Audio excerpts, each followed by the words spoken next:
of the Constitution grants this House 6 months to consider and pronounce itself on the report.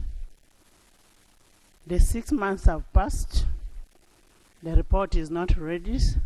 The reports are not ready. Even if we gave you another additional 1 year, you may not be able to finish. You may not be able to finish that. And based on that, we are going to adopt all the reports that are pending under COSASE, because the committee that is headed by a leader of opposition has failed to produce what we expect of them.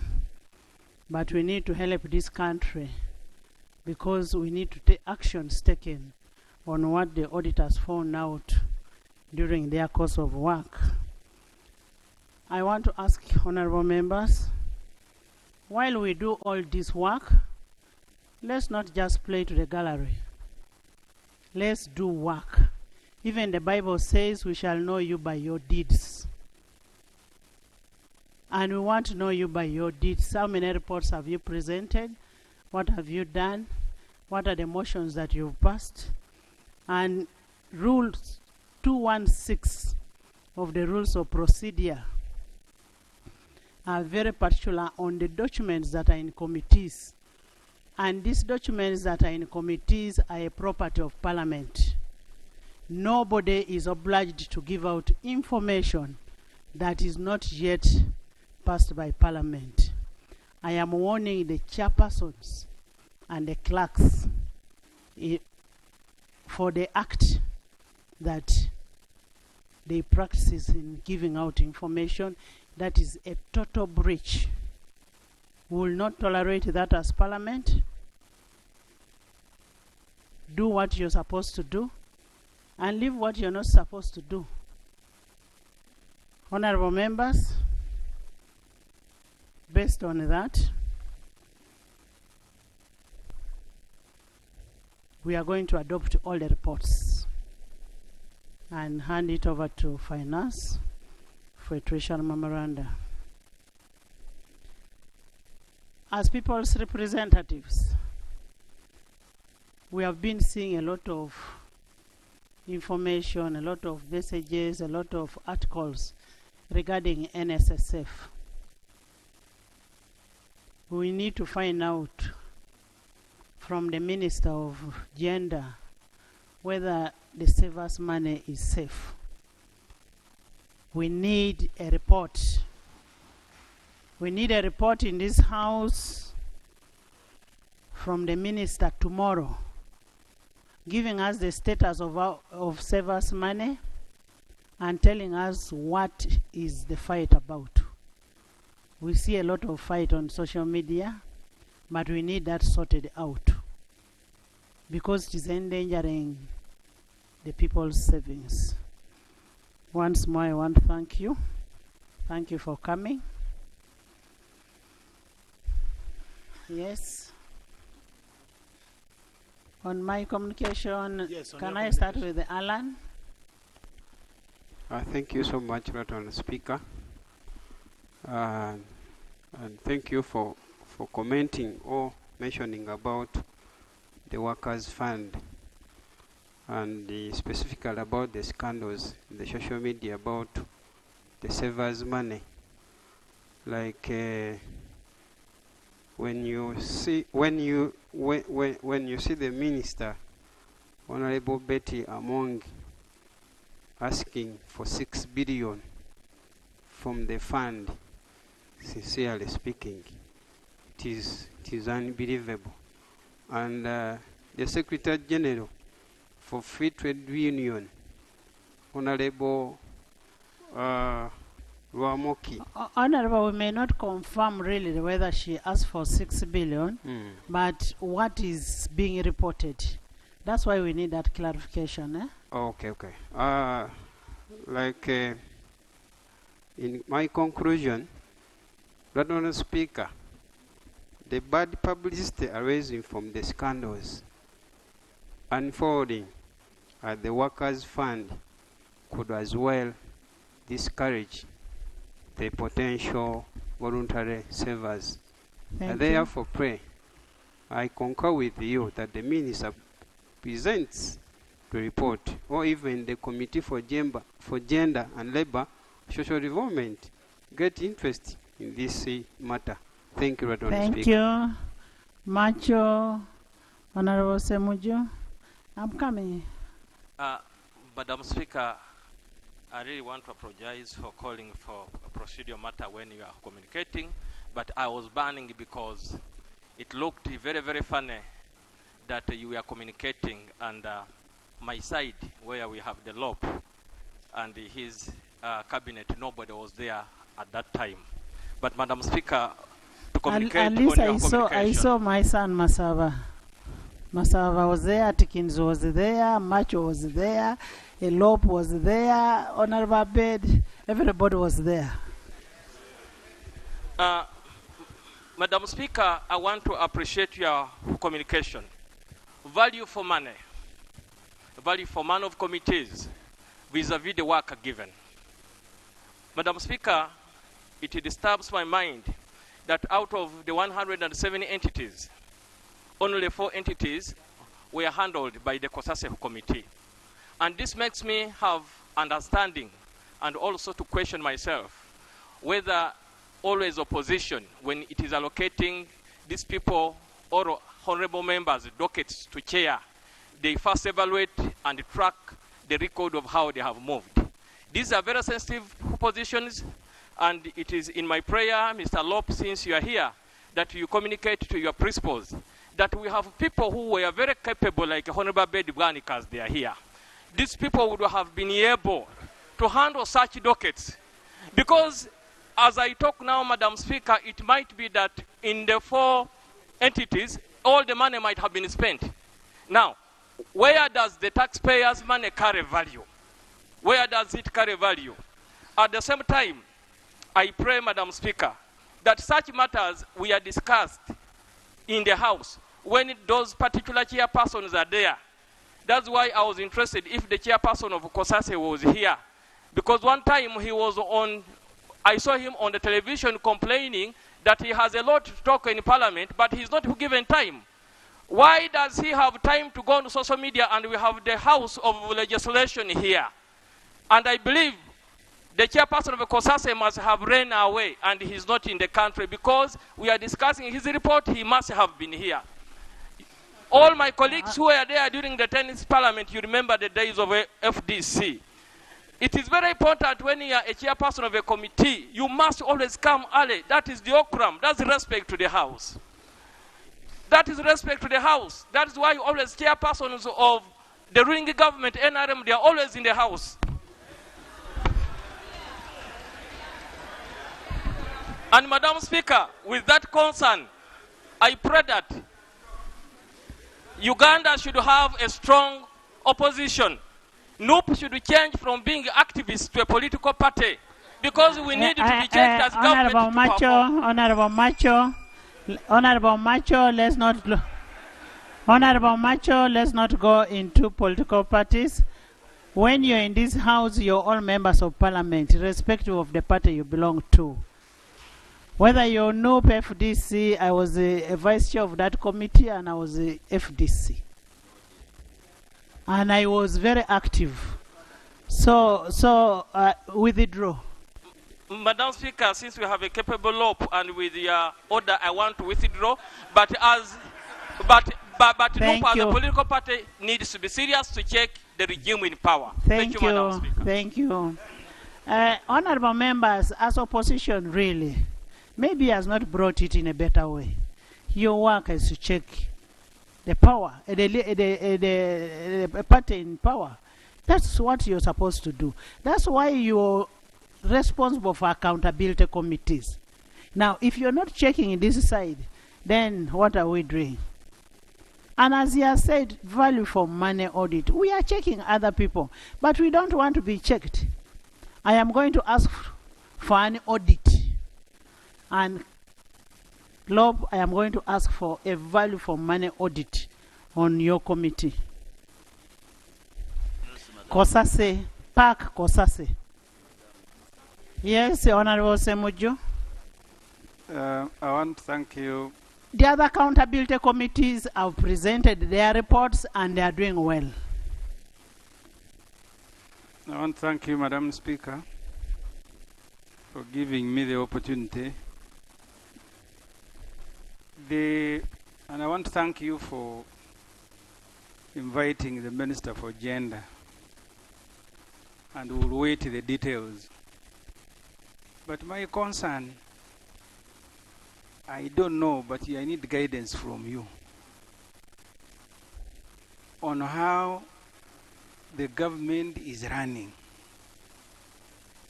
Is this government run by President Museveni and his brother and children? Because a Minister of Gender writing a letter saying he's in Kapeka, appearing before General Salim Saleh. And Mr. Speaker, Madam Speaker, we have had problems even here with MPs. The other day I saw MPs from Sebei seated that they are promoting Muhoozi Kainerugaba is going in Sebei, and Honorable Chemaswet was there at a press conference. We need to know, Madam Speaker, whether this family is running this country as a family or we have a head of state. I don't know whether the Minister of Gender coming here will also resolve that unofficial running of the state by the relatives of the president. Finally, Madam Speaker. Honorable Semuju, was it out of my communication? Madam Speaker, I'm just asking, was it out of my communication? You said the NSSF should come here tomorrow. And part of the problem is that you are inviting a minister, yet the minister is also appearing in Kapeka. So I am wondering if you are going to get Kapeka to appear here. Because that's where the real problems are. That you have a head of state who is running the country together with his children and brothers. Madam Speaker, finally, the issue of... Honorable Semuju, you wanted a president to run this country with you or with who? Your wife, your children? Madam Speaker, this parliament vets... MK is the general in the army. Madam Speaker, this parliament vets ministers every year. Here with Namuganza, the rules say you write to the president. But the ministers are also appearing before Salim Saleh. So it is actually not the rule, the constitution. It is the constitution. Honorable Semuju, I have asked, actually not asked, ordered and directed the Minister of Finance and the Minister of Gender to come and present on matters regarding NSSF tomorrow. And they have to be here tomorrow. Me, I am not aware of Kapeka because I've never been there. So I don't know anything about Kapeka. Yes, Honorable Atkins. Procedure? Hey. Right now, Speaker, I'm raising on the procedural matter, and indeed these are areas where you have directed long ago. Some time back, I raised the issues of grade 3 teachers here, which is being phased out. And as we talk now, there's another matter. I thought you're responding to the communication from the chair. Yeah. You will bring that issue after communication from the chair. Most obliged. Yes, on communication? Yeah. Yes. Let's... Okay. Madam Speaker, Happy New Year, and I'm happy to see you in the new year, and my Happy New Year, my honorable sisters and my honorable brothers.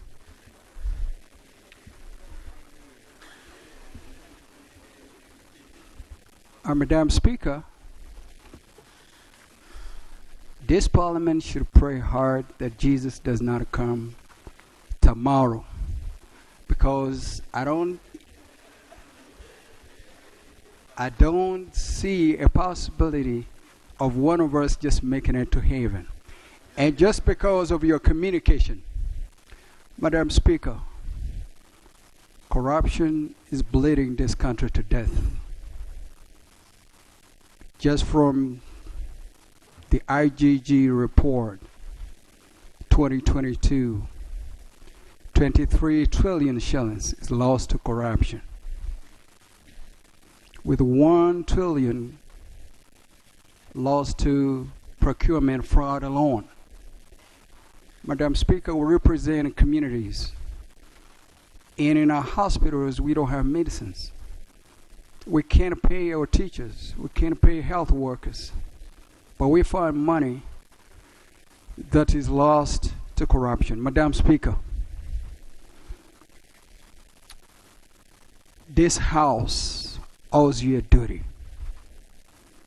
We swore to preserve, guard, protect the Constitution. And Madam Speaker, if we can put our foot down and roll up our sleeves and join you to fight corruption, then I don't think we have work here. Madam Speaker, this country, and among those reports piling and gathering dust on shelves, 8 cows or animals or cattle cost 5 billion shillings. In other words, each cow or each animal went for 625 million. Madam Speaker, I think we need to activate our systems, and I totally agree with you that this cannot be business as usual. We have to do things differently. Otherwise, we're letting down our country. Madam Speaker, very finally,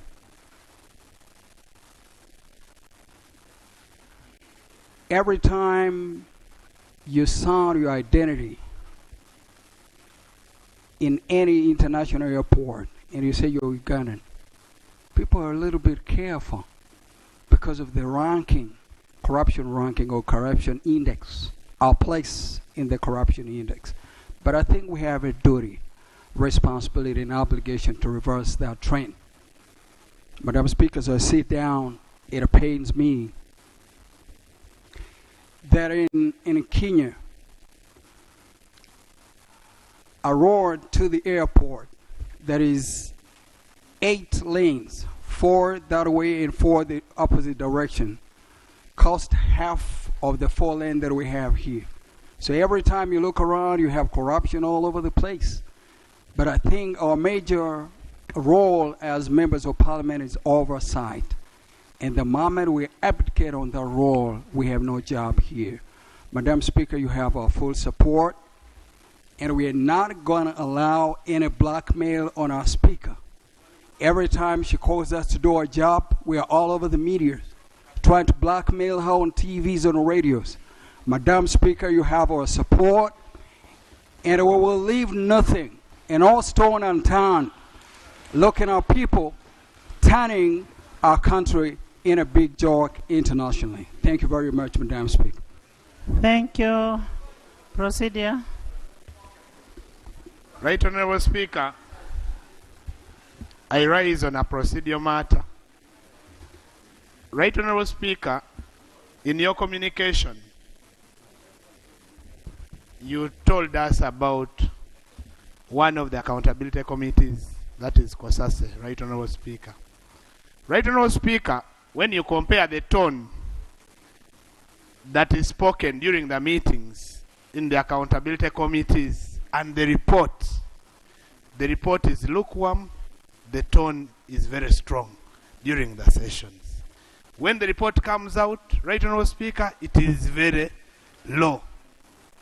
Right Honourable Speaker, would it be procedurally right, since now that I am talking and even the chairperson of the COSASE committee is in the house, that we give him an opportunity, Right Honourable Speaker, maybe to tell us as the house why this has really happened, that it is one of the accountability committees that has performed lowest and that has not delivered and that has no reports, right? Honorable Silwanyi, we made a ruling to that effect. Okay? And we are going to get a report of UNRA from the chair. From the chair of the committee. So as we wait for the report, Lope, I will give you a chance to talk. Yes. Yeah. Thank you very much, right Honorable Speaker. During the 10th Parliament, much as we talk about corruption, corruption is all over, and the corrupt target Parliament, and that is a fact. What I have observed over time is that it is these mafias now, they have to see how to approach the different leadership of committees to ensure that their wars are concluded here in Parliament. And this is a fact. Actually, I personally, as a member of COSASE, I lost interest in the committee because I could no longer see value of my time and integrity. I could see whatever is being run in that committee. There are so many underhands. So I felt very... Alex, are you insinuating that there was corruption in the committee? Of course. Do you have evidence to that? Right, Honorable Speaker. Do you have evidence to that? Yeah, the time will come, I will unveil the facts here. I will come and unveil the facts here. Because I'm not talking... when do we expect, if you don't have evidence now, then you should withdraw that statement? Because okay, Honorable. Right, I am still communicating.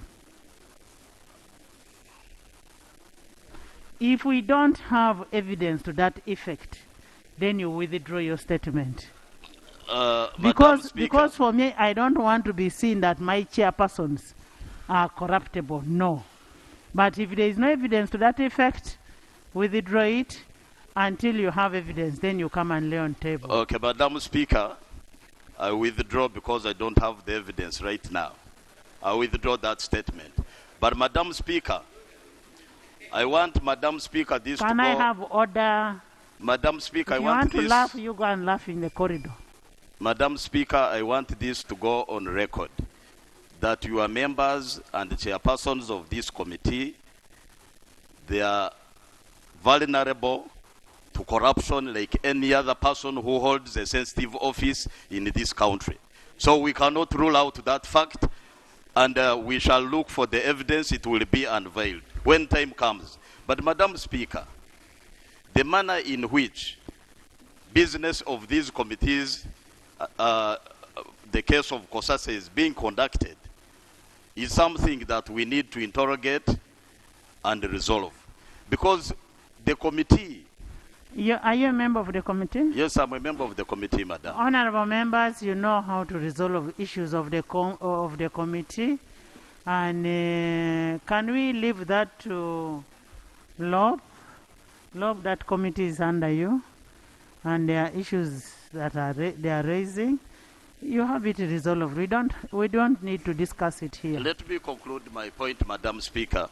I thank you for your ruling, and I am glad you have ordered for an audit of the performance of the committee, and I'm sure there are many facts that will come out arising from that fact. What I would need is we need to protect and keep the dignity of Parliament. Parliament is not a persecuting organ. We are not here to persecute individuals, but we are here using the parameters of Parliament to protect the law and appropriation of resources and safeguard the country. But we should not come and be high-handed because we are in powerful positions and take advantage of being in such a position. I beg to move. Thank you. Honorable Kwizera. Right, Honorable Speaker, thank you very much. arising from your communication and from what the honorable members said. Honorable members, one member of parliament should not criminalize the institution of parliament because we have the rules committee which can investigate anything that has happened. Second, honorable members, who owns these committees? When I was in the 6th parliament, committees were, yes, 6th parliament, committees were owned by the members of the committee, and they would check the leadership. Honorable members, But now, listen to an advice of an elder. but now what happens is that This the man leadership. was even in the 4th parliament.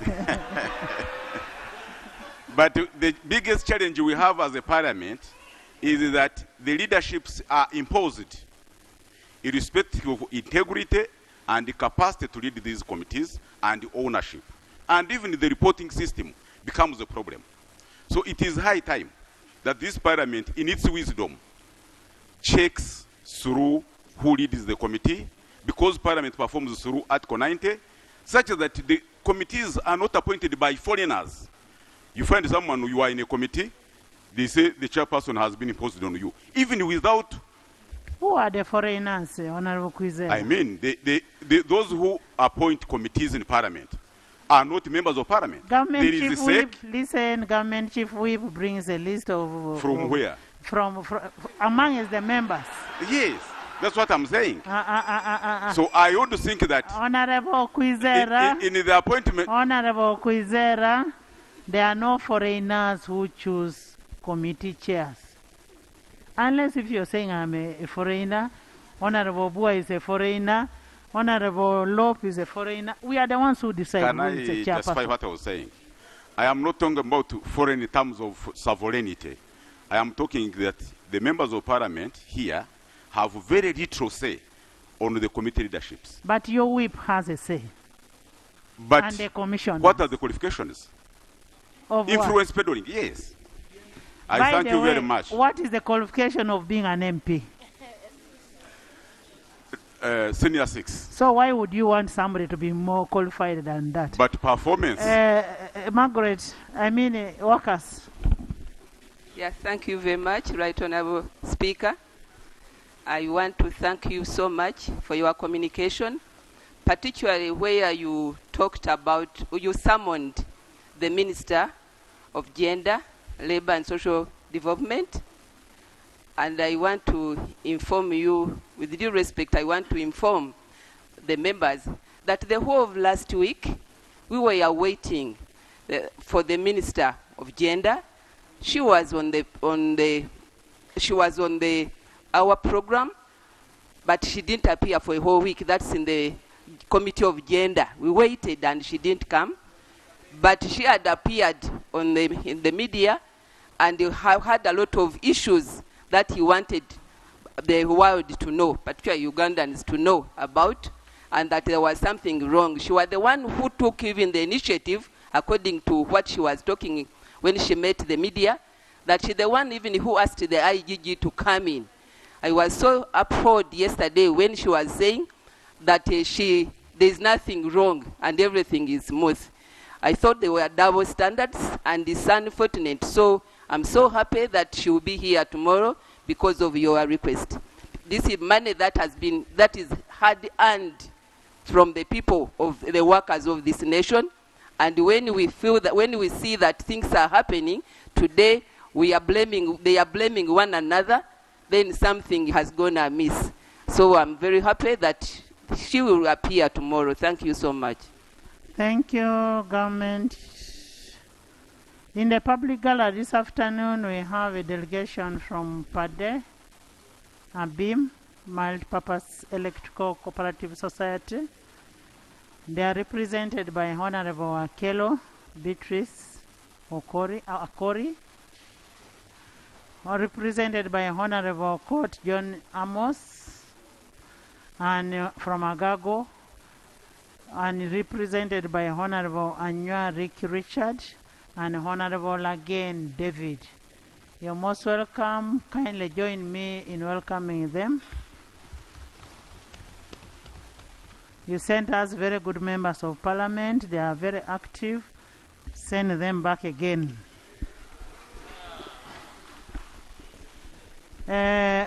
Law.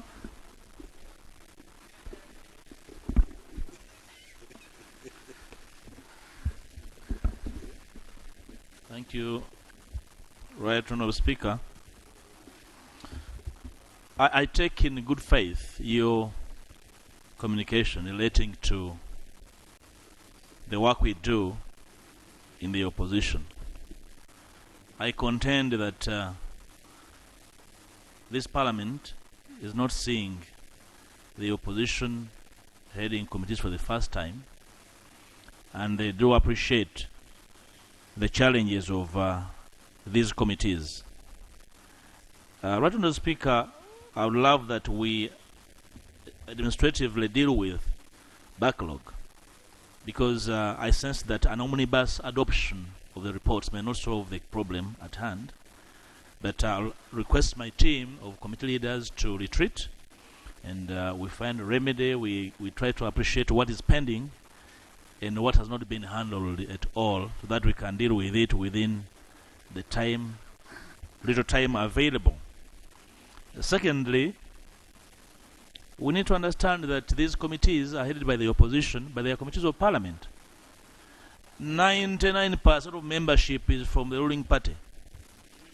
And when their work is curtailed, it's an indictment of all. Certainly, leadership is very key, but all of us must work to make sure these committees perform. And nobody should try to curtail their work because the head is the opposition. And I'd like to ask my brother, the Honorable Alex Luhonda, to be calm.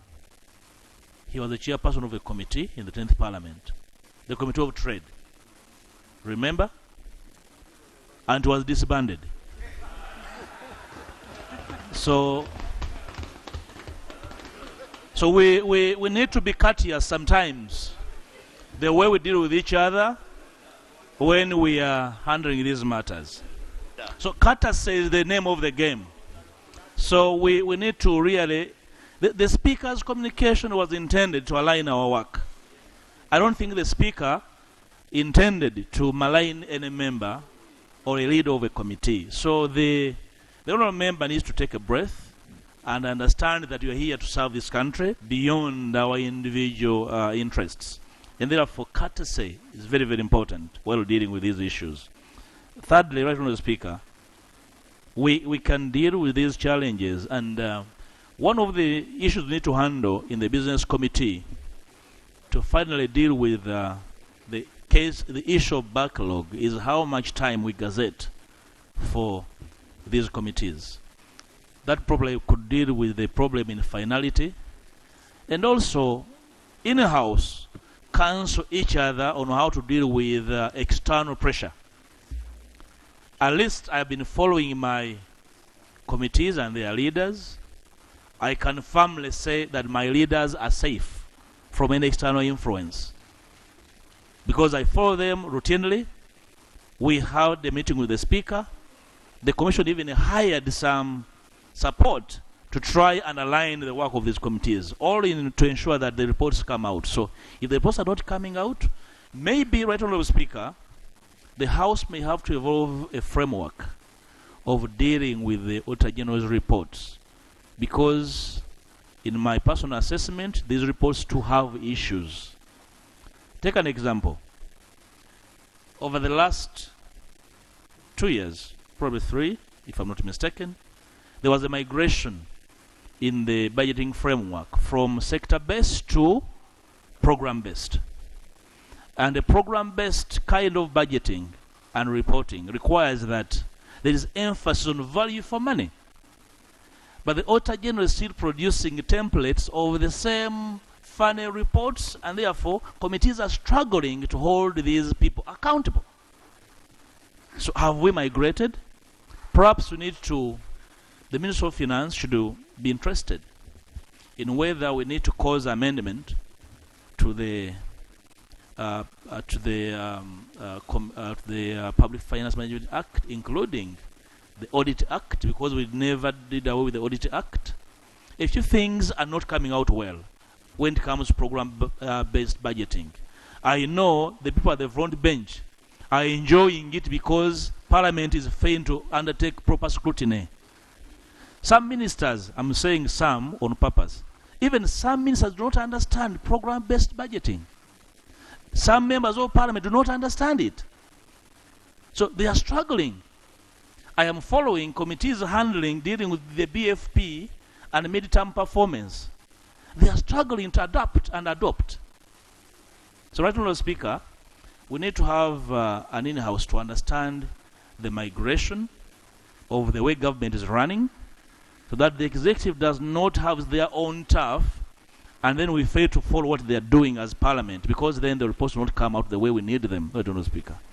Otherwise, I would like to ask for your indulgence, and we do an in-house to find a way of dealing with the pending business of the House. Thank you so much. Thank you, Lord. We'll continue doing capacity building on the migration, on the members, on even the ministers and everybody. It's not an easy thing, but at the same time, we need to complete the accountability cycle, and because we have to complete the accountability cycle, we will adopt all the reports today, and after adopting the reports, we will have a meeting. Tomorrow, I'll give you another report, another booklet of all the reports for accountability committees. We can now sit from there and agree how we should handle it. But remember, these are for a financial year. Now, you're going to approve a budget before you finish what was there. As an accountant, I appreciate what you're going through because you're not an accountant like some of us, but we have to go through an accounting process and close the cycle. And because we are closing the cycle, we'll adopt your reports, then we go back for Indo management rule and sort out ourselves. Whip.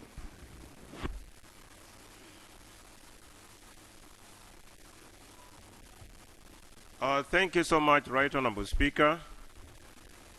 And from your communication, Right Honourable Speaker,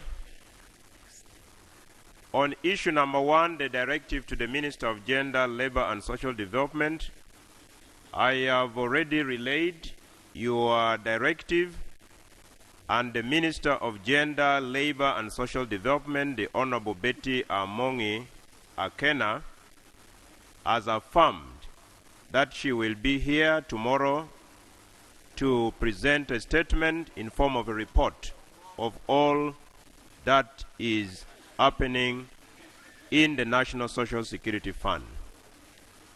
Right Honourable Speaker, the Honourable Ruunda Alex. Honourable Whip, Miss Uganda is becoming, what is the problem?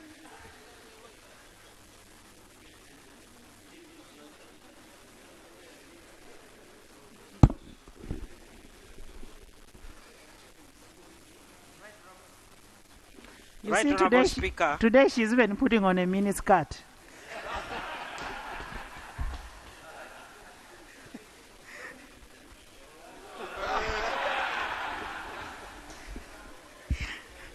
Right Honourable Speaker, whatever we say here is recorded.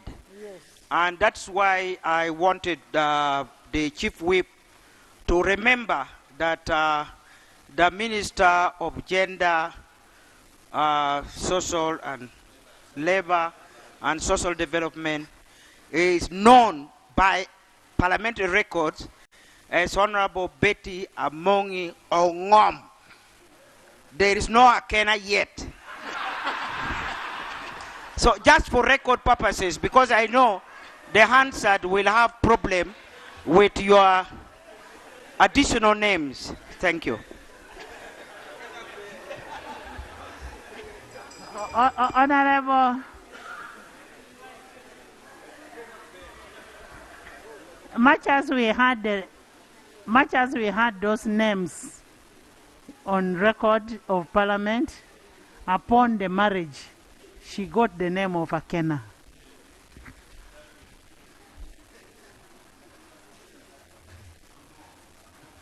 Thank you so much. That matter is settled because it is a known fact that the Honorable Betty Amongi Ongom is legally married under the laws of Uganda to the Honorable Akena Jimmy Michael Obote. Right Honorable Speaker, the Honorable Ruunda Alex made an allegation that mafias approach different leaders of committee. This was a blanket allegation, and I know a big percentage of parliamentary leadership in terms of committees is designated by the government chief whip.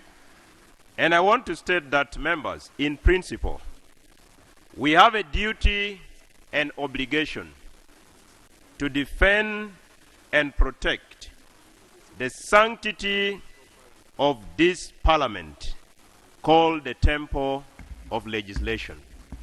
Whatever we do has a direct bearing on the integrity of this house in principle.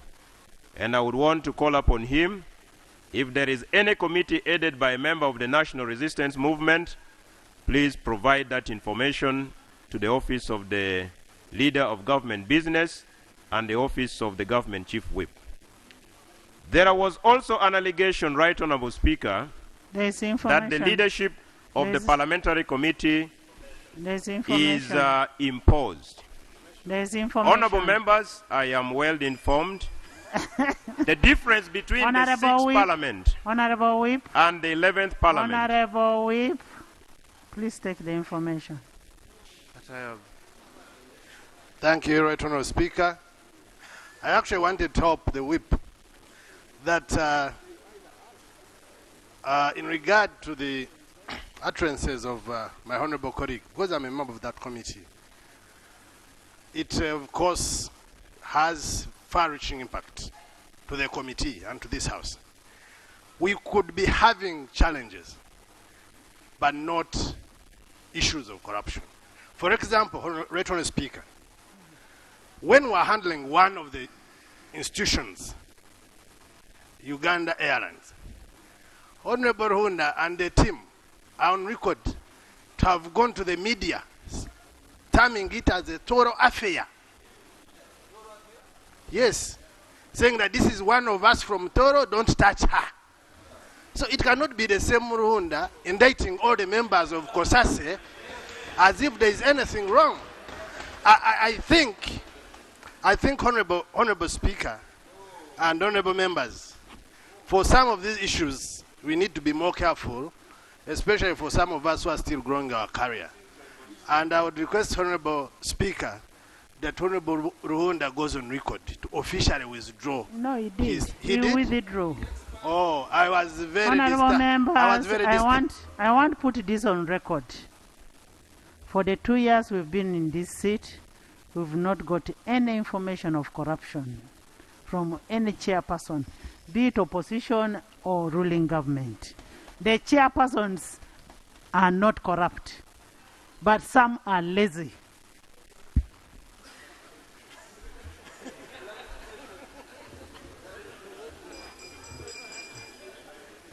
Right Honorable Speaker, now that you have affirmed, would it be procedurally right for us to expand?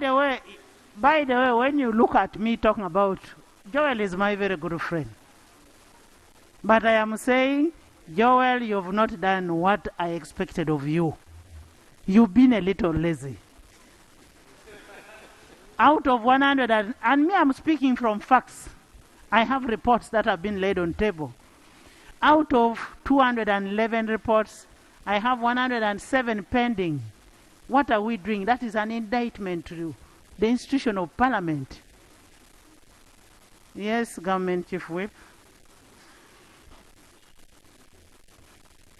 Right Honorable Speaker, now that you as the leader of this institution has affirmed that you have never received an allegation of corruption, may I move under Rule 229, expunging from the official record the allegation made by the Honorable Ruunda Alex be expunged because it states, where the Speaker is of the opinion that the words that have been used in debate are defamatory, indecent, unparliamentary, or undignified, the Speaker shall order that such words be expunged from the official record of Parliament. Right Honourable Speaker, I beg to move. How do you expunge what has been withdrawn? He withdrew the statement and he even apologized. Right Honourable Speaker, I can stand here to withdraw, but the record has already captured. Expunging means deleting from the official record. It was done. Actually, you need to apologize to your member. Honorable Segona, matters of national importance. Honorable Segona. Thank you, Right Honourable Speaker. On a matter of national importance, I rise to report on a matter that relates to land evictions, which have been variously discussed in this Parliament. In a place called Kakunyu in Wachiso.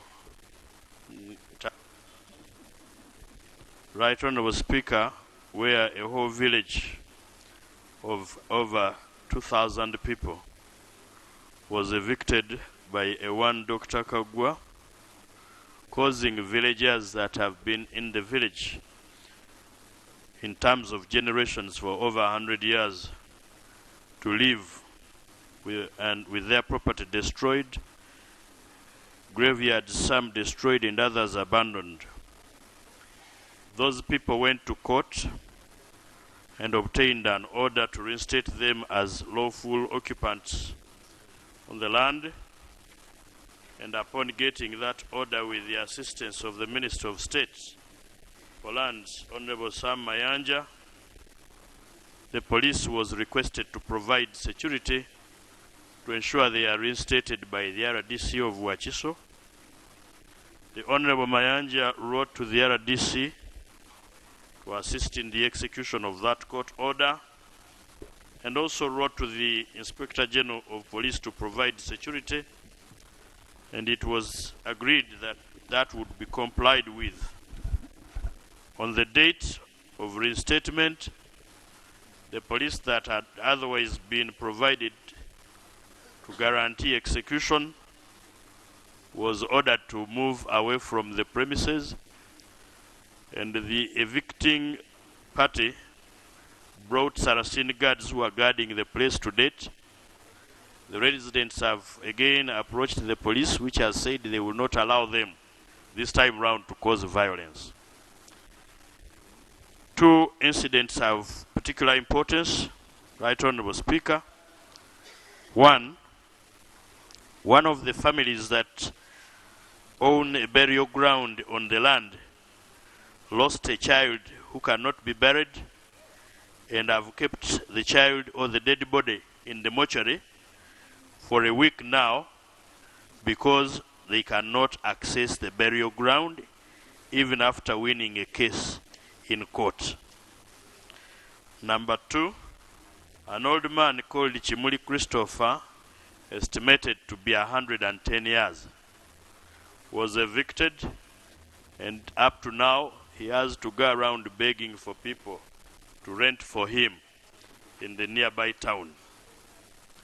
Another old woman, aged about 90 years, called Zabeti Nandawula, was also evicted and is begging for rent, even after winning in court. Mzee Paul Segane Chimuli, about 75 years, was equally forced off the land and has lost a paternal auntie who could not be buried on the same land. With your permission, I will lay on table the court order as well as the clearances from the police, which now the police has turned around refusing to enforce. But before that, my request is to the Ministry of Lands, particularly the senior minister now, that the junior minister has been, though the Minister of State has been defied. You have always guided the senior minister to take interest and ensure that the eviction is reversed, 2, that the court order is enforced, and that people are allowed to enjoy their land rights as lawful occupants. And we are not talking about people they call squatters, no, or trespassers. They are confirmed. They have been there in generations for over 100 years. I beg to move.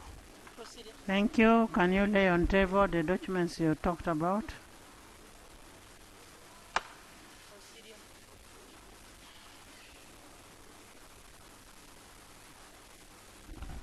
Right Honourable Speaker, I thank you, and with your permission, I proceed to lay on table the decree and order warrant to give vacant possession, Vide Civil Suit number 020 of 2021, Akamada Regina Mkasa and others versus Dr. Apollo Kagwa. The clearance from the police in respect of the same matter dated 1st September 2022. The letter from the Minister of State for Lands, Dr. Sam Mayanja, to the RDC Wachiso, Ms. Justin Babazi, dated 9th January 2023, and the letter dated 16th December 2022 from the same Honorable Dr. Sam Mayanja, and finally a letter to the Inspector General of Police from Dr. Sam Mayanja, Minister of State for Lands, dated 9th January 2023, and a petition to myself, the MP, dated 8th January 2023. I beg to lay. Thank you. And I thank you. Can we have Honorable Nabakova, the Minister of Lands, analyze what is happening and take action and report back to this House by Thursday. Next Thursday, not tomorrow. Together with Attorney General. Right Honourable Speaker, I undertake to accordingly notify the Minister of Lands that the learned Attorney General is already here to act as directed. Thank you. Thank you. Attorney General.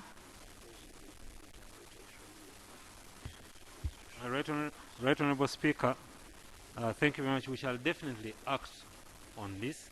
The only thing that I would request my colleagues share with me is the court order you spoke of, because you didn't list it among the documents. It is there. Yeah. It is part of we it. Shall follow it up. We shall Thank follow it you. up, Honourable Speaker. Catherine. Thank you so much, AG. Right Honourable Speaker, with earlier notification submitted to you with regards to Rule 141, Section 2 of our Rules of Procedure, Madam Speaker, and well captured in your communication about performance of committee, would it not be procedurally right for you, Madam Speaker, to grant an opportunity as requested to the Committee of Trade, Tourism and Industry for a formal request to be made to this House at this particular time, Madam Speaker, since the notification was given? Honourable members, I received a letter from the chairperson of tourism, vice chairperson of tourism, requesting for extension of time for reporting on the bill of consumer protection, competition bill, the competition bill, and measures, and we've granted permission for 30 days. So you should be able to report back to this House after the 30 days. Much obliged, Honourable Speaker. If I may lay the request for formal Please record. lay on table. Honourable Ferigo, yours, I'm going to come to yours. Yours is on education. Ferigo, let's be brief really when we are bringing these matters of national importance. Thank you, Madam Speaker. Madam Speaker, I'm raising on the matter of national importance.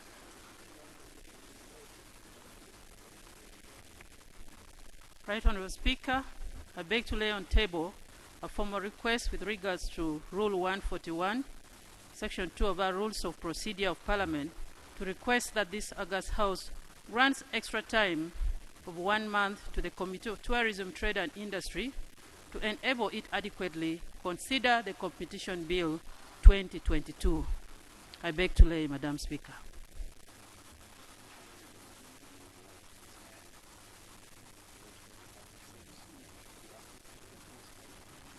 Thank you, Catherine Ferrigo. Thank you, Madam Speaker.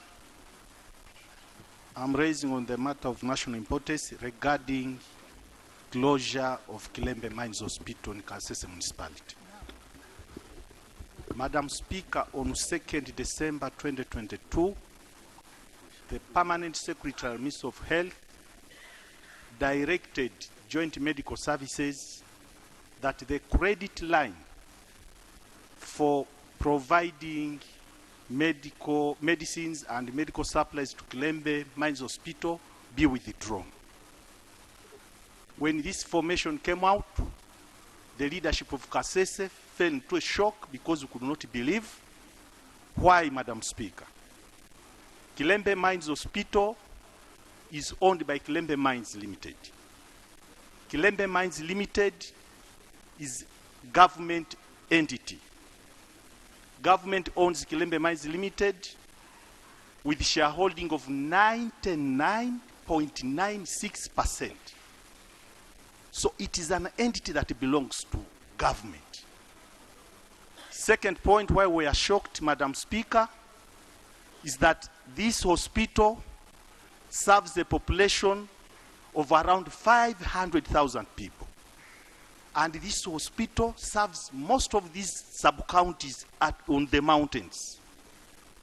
Madam Speaker, we are shocked as leaders of Kasese because all the women who give birth from all those mountains are served by this hospital. Madam Speaker, 2 weeks back, the local population decided to demonstrate. Why? Because it was shocking news. The matter is becoming worse. It is even becoming more of a security matter. Just last week, Madam Speaker, our area minister, Honorable Kabianga Godfrey, communicated to me that the matter is becoming more of security. Is he a minister of ICT or yes, the area minister of ICT in charge national guidance, who comes from our place. So he's not an area minister? Okay, okay. He's a national minister. He's a minister from our place. That's how we take him. On a serious note, Madam Speaker. Member, can you give us your prayers? We have known Kilembe was closed. Yes, I want to give that small bit of security. Give Madam us, Speaker, what are your prayers? What are your prayers? Prayer number one is that this being an emergency, this decision was taken even when we have patients admitted. We request that this decision be reversed because it is about lives of our people. Number two, Madam Speaker, I want to request that the Committee of Health take interest into this matter. Let's come on ground and really appreciate the plight of our people. I beg to submit, Madam Speaker. Honorable, what was the reason of closing a hospital? It is very funny.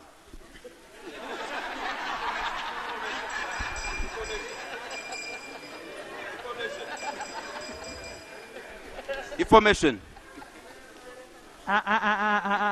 You don't switch on a microphone and start saying information. You're raising the same thing. We would need a hospital operational. Can we hear from the minister? Honorable Minister, did you close the hospital? Thank you so much, Right Honorable Speaker. And Right Honorable Speaker, allow me first of all to wish you a Happy New Year. And to wish you good health and blessings as you steer this Parliament, August House in this year 2023. Right Honorable Speaker, Honorable colleagues, all of us, and as you have said, what was the reason of closing up a whole hospital? I do share the pain of my colleagues and the people from Kasese. Right Honorable Speaker, the facts are the people of Kasese and my colleagues in this August House, they are aware that there have been very many floods in that area. And these are facts on ground. I am happy that has called in the Committee of Health to go on ground. Therefore, Madam Right Honorable Speaker, colleagues, following the repeated flooding and destruction of the Kilembe Mines Hospital by water from River Nyamwamba, health service delivery was reallocated to the other health facilities. That was step number one. River Nyamwamba, everybody who comes from Kasese, you know what the damage is. Everything flooded, the whole hospital flooded.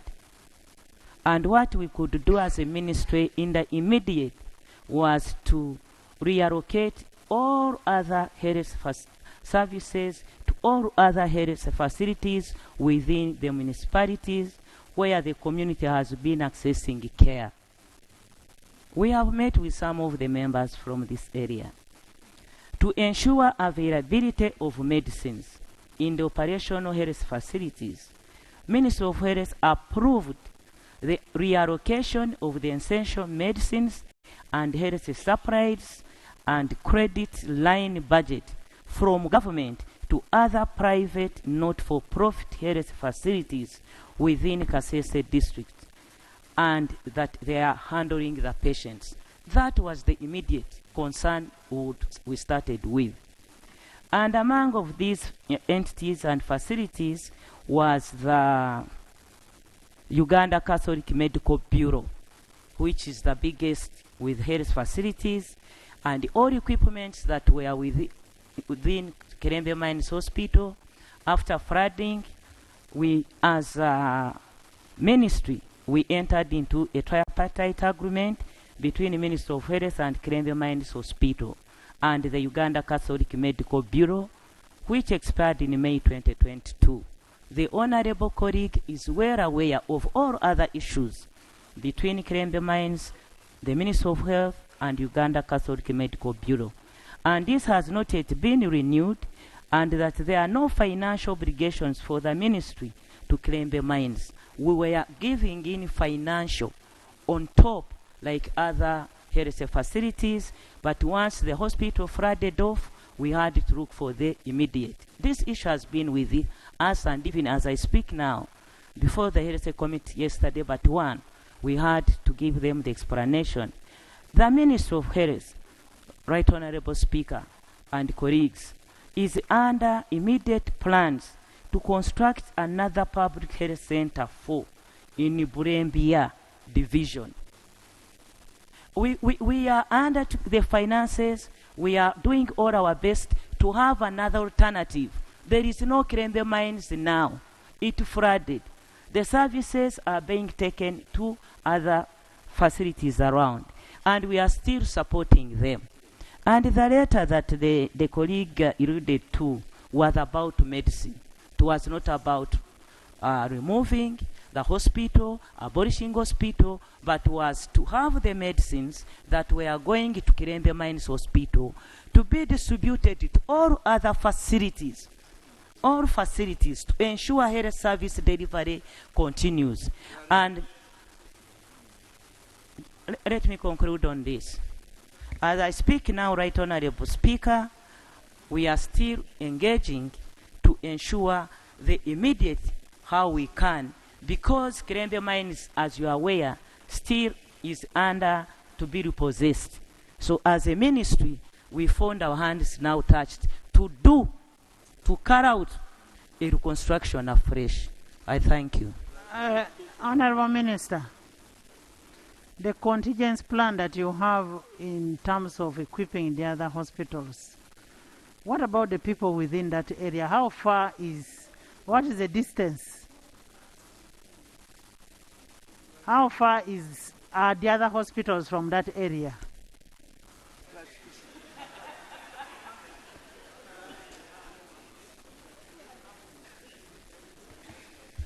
Right Honorable Speaker, as I speak now, I need to come back and I give the nearest health center services. Honorable Dr. Yume, Minister of, Committee of Health, needs to make a follow-up on this and advise the House on what can be taken. Committee of Health, please make a follow-up on this and report to the House. And we need this as soon as yesterday. We are giving you 2 weeks to report back to the House. Honorable Zijang.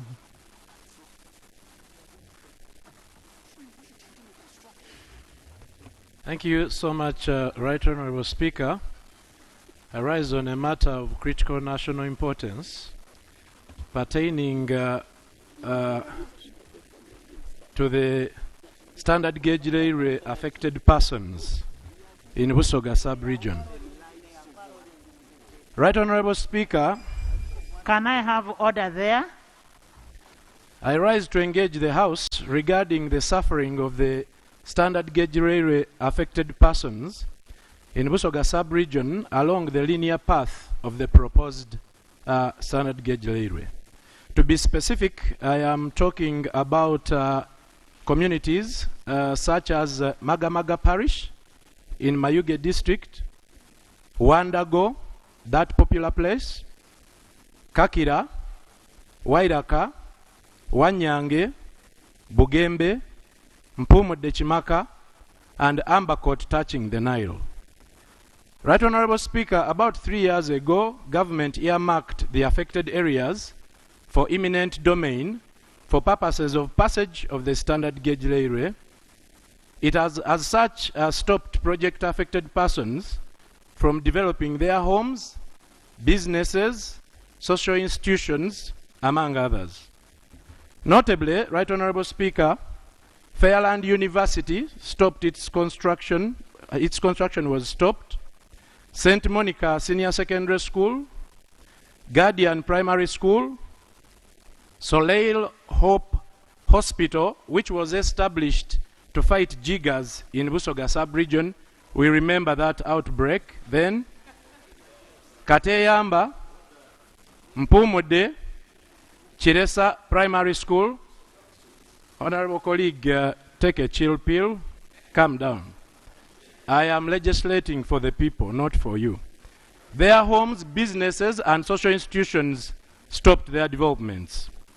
I have addressed St. Monica Secondary School, Guardian, and these other places, Puma de Chiresa, PAG, Pentecostal Assemblies of God Church, and 5 other churches, Airport View Hotel, 150 fish farmers in the area.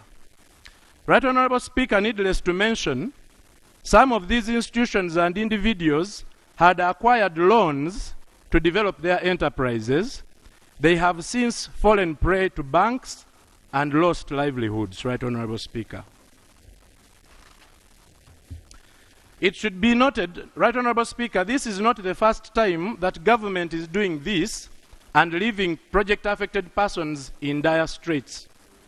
In 2007, the same communities were demarcated for passage of the Eldoret Ginger Oil Pipeline. Surveys were conducted, property valuations were undertaken, and the project-affected persons were instructed to discontinue any development. Right Honorable Speaker, it is 17 years down the road. The government did not compensate the project-affected persons.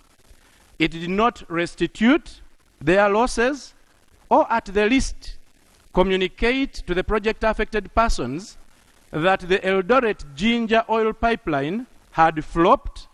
To date, some project-affected persons, Right Honorable Speaker, fear to develop their land because they think that government is still intent on implementing the Eldoret Ginger Oil Pipeline. As a result, Right Honorable Speaker, jobs have been lost, education opportunities of the children who were in the affected institutions, businesses have collapsed, and suffering continues to be perpetuated by government against citizens. How do I pray, Right Honorable Speaker? Number one, that government explains what is happening with the standard gauge railway and how government plans to restitute this suffering. Same to the Eldoret Ginger Oil Pipeline. Number two, that government be compelled to pay compensation for the standard gauge railway project affected persons without further delay. Right Honorable Speaker, we are in the budget cycle, and this needs great consideration. Number three, as I wind up, government needs to explain the fate of the Eldoret Ginger Pipeline and release people to reclaim and develop their property. Because clearly government hoodwinked the people, this pipeline project is unlikely to take place. Lastly, Right Honorable Speaker, and most importantly, government should revisit its compulsory acquisition approach so that project-affected persons are compensated in the initial stages of such projects. Because it defeats understanding, Right Honorable Speaker, where government compensates after a long time when project-affected persons, some have even passed. I'll quote an example of Mzei Tenywa in Mpumu de Chimaka division, the head of the fish farmers. Can you conclude on your prayers? He died due to anxiety and depression because of this government flip-flopping. So I pray, Right Honorable Speaker, that these matters be considered as matters of national importance. I thank you most sincerely. Honorable Right Minister Speaker. of Works.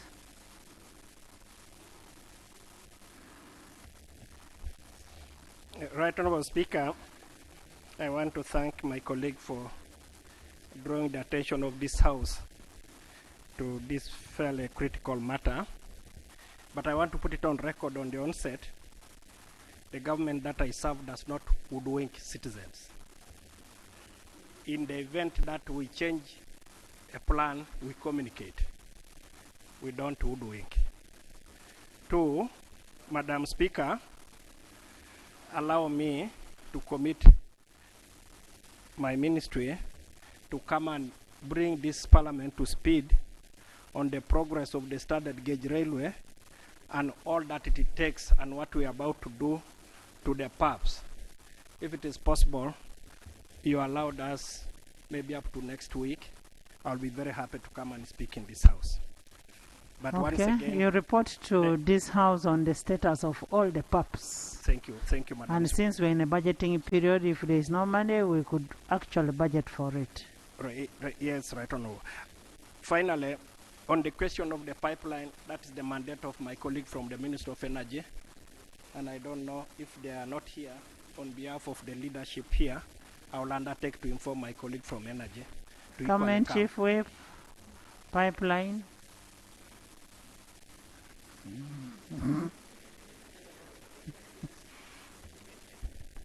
Right Honorable Speaker, I undertake, in addition to Honorable Musa, to inform the relevant ministry, which is the competent authority, to come and respond accordingly. Thank you. Thank you, Honorable Wire. Honorable Vinji.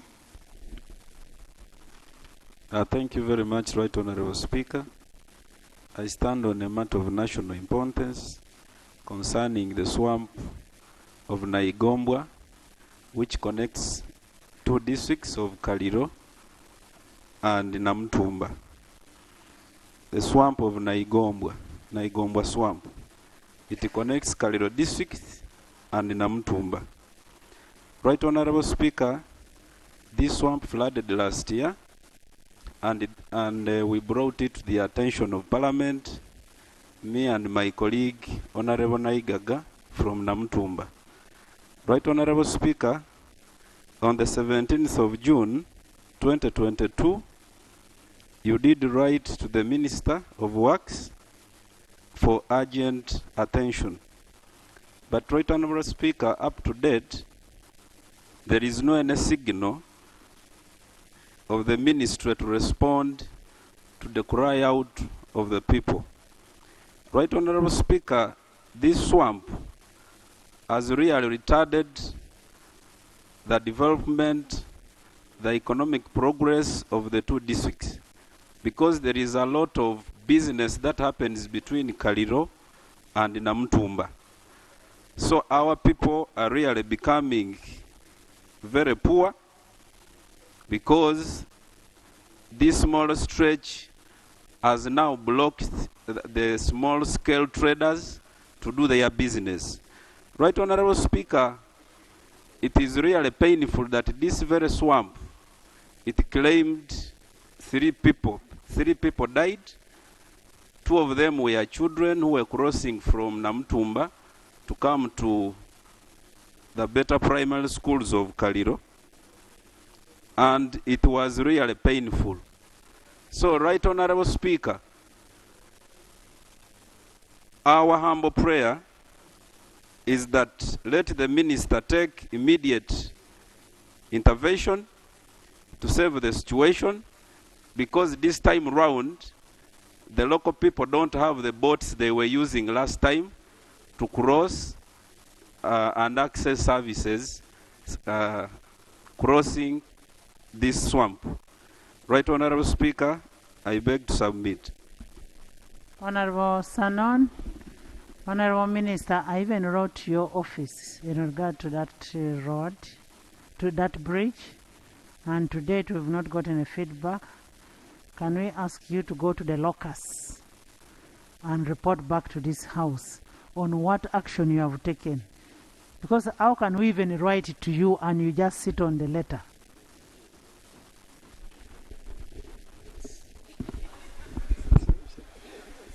Right Honorable Speaker, I beg to apologize for our delay in communicating back. But I want to confess to you that the heap of your requests and the requests of colleagues and they're actually not my request. I'm requesting for on behalf of my members. Yes. And my letter is a directive to you. I'm not requesting you. Thank you, That sir. is Thank your you, role. Mama. Thank you, Mama. What I will do is I have a program to, after Rwenzori next week, I will be going to, with my colleagues, to LLS, to Mount Elgon and to Bukwa. I will now include this one also in my leg to the eastern side. So we expect a report next week. Right on about this one will be, next week will be a little too early, because I will be... Honorable Minister, why don't you ask your team from Kaliro, Jinja, wherever, to go and have an immediate solution? Something immediate. I'll do that. Thank Right, you. Honorable Binji, and Binjan, you have the same thing. Thank you and so we much. go to the report. I thank you so much, Madam Speaker. Madam Speaker, I raise on a matter of national importance.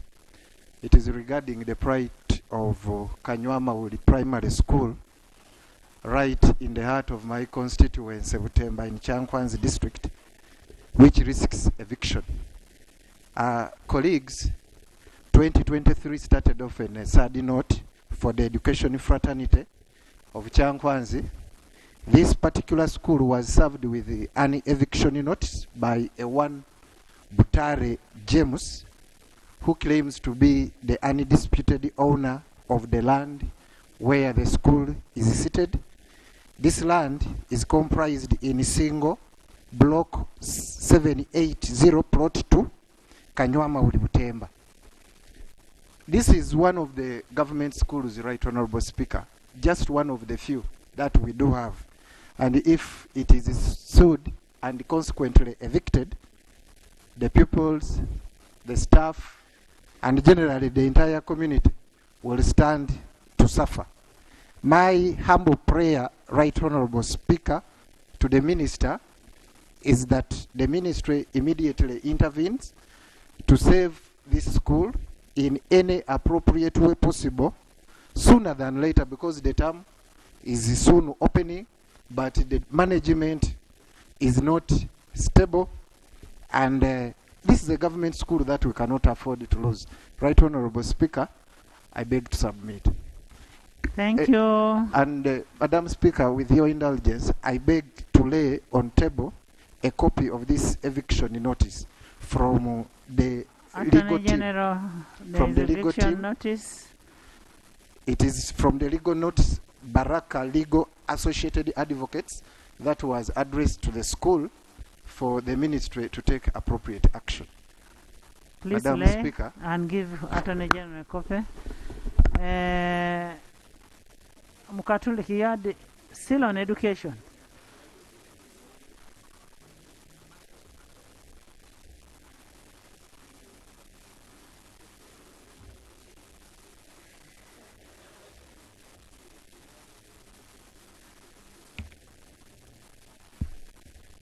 Right Honorable Speaker, this is a notice to sue, notice of eviction, addressed to the Management Committee, Kanywamauli Primary School, Chankwanzi District, from Balaka Legal Associated Advocates by Ewan Butare James. Is it a notice of notice to sue or eviction? Notice to sue, stroke, notice of cessation of trespass, and the contents of the letter. They are threatening to sue. They are saying the school... Attorney General, can you look at that first before it is laid on table?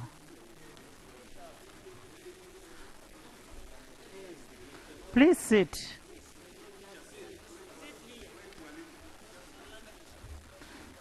Members, can we finish and we go to the reports? First look at it, then you report back. Thank you, Lord Speaker. Lord Speaker, as granted, I raised an issue here where Minister of Education is phasing out grade 3 teachers, and all teachers from nursery are required to be bachelor holders. When I raised this matter here, I gave information that most of the teacher training colleges, training teachers are out of their colleges and the colleges are empty. And Minister Kaduchu informed this House that she would come here and give us the status of what they are doing. As we talk now, Speaker, we don't know how teachers are going to teach in the next year, because actually those who are retiring have to be replaced. But if you want bachelor holders, who is going to train them, who is going to pay them, and what is going to happen to those colleges you are closing? And up to now, the Ministry of Education is quiet. But to make matters worse, right now, Speaker, I don't know how members can attest to this. Most of our phones are flooded with the arts teachers promising to strike before the term begins. They have written to public service requesting for their increment. And this was promised by Minister of Education. However, what we have heard from the Prime Minister is intimidating teachers, that they have to first pay policemen and soldiers, then they will think about arts teachers. So the matters I was raising in front of the Honourable Minister Miingo, who is in front of us here, to give us information why they are not coming to Parliament, to tell us what they are planning for schools. If colleges are closed and you are phasing out grade 3, whom are you recruiting as bachelors? And who is going to pay for all those grade 3 teachers to go and study for bachelors so that they qualify to teach in primary schools? Otherwise, in the coming few years, we are going to miss teachers in schools.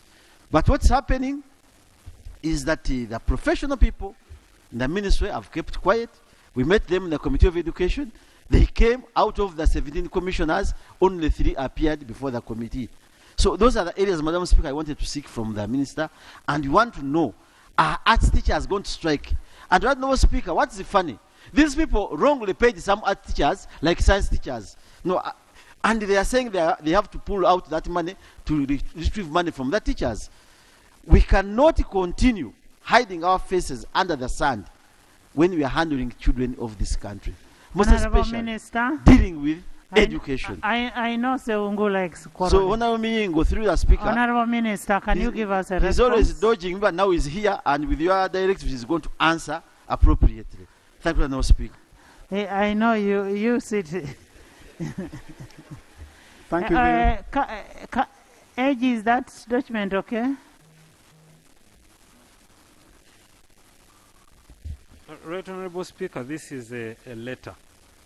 It has no, aside from being a threat, it means nothing, but we are going to look into it. However,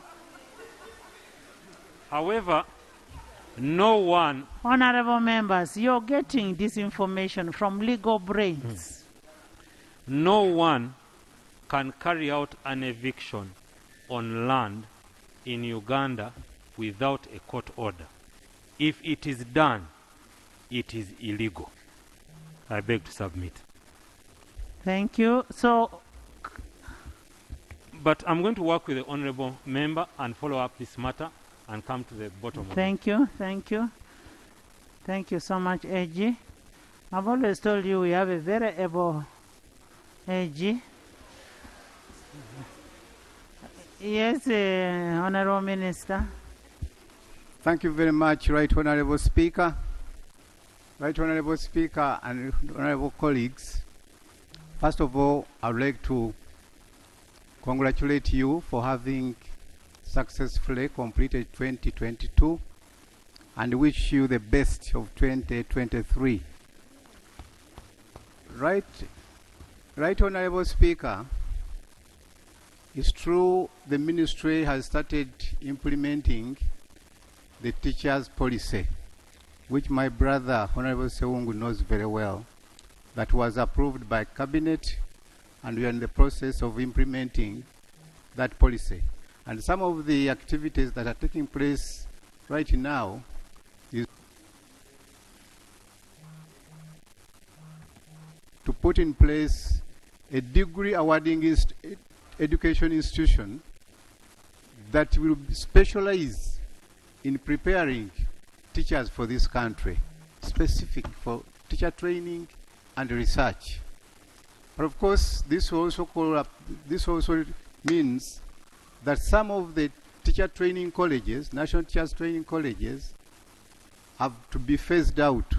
Others are going to be converted into campuses for that degree awarding institution. There is no need to worry and to panic as Honorable Sewungu is trying to create a situation, because all the teachers, it's the speaker is not allowed here. Right now, Speaker. Honorable Sewungu. First of all, Honorable Sewungu, how do you put an old man like that on order? No. Let him finish presenting, then you... Let him finish presenting, then you... Right Honorable Speaker, Sewungu is my student. Honorable Sewungu is my student. And that's how he has been behaving since.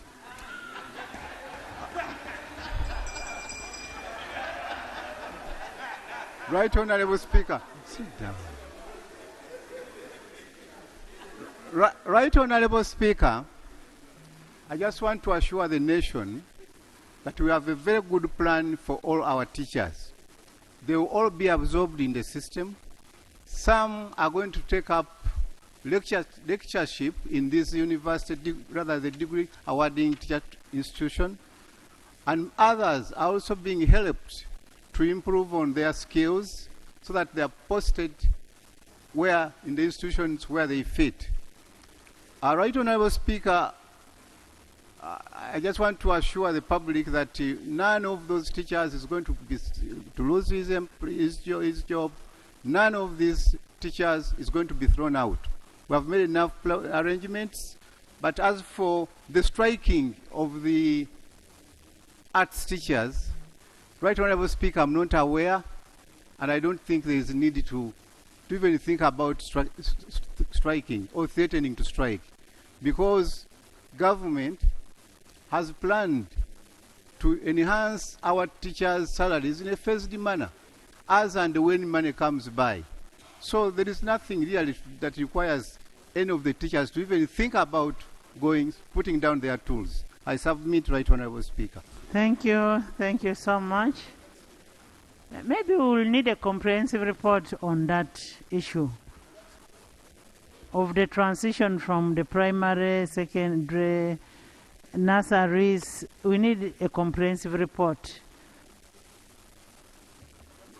Right Honorable Speaker, we are preparing a document that will enable the everybody in the House to be able to follow what's happening.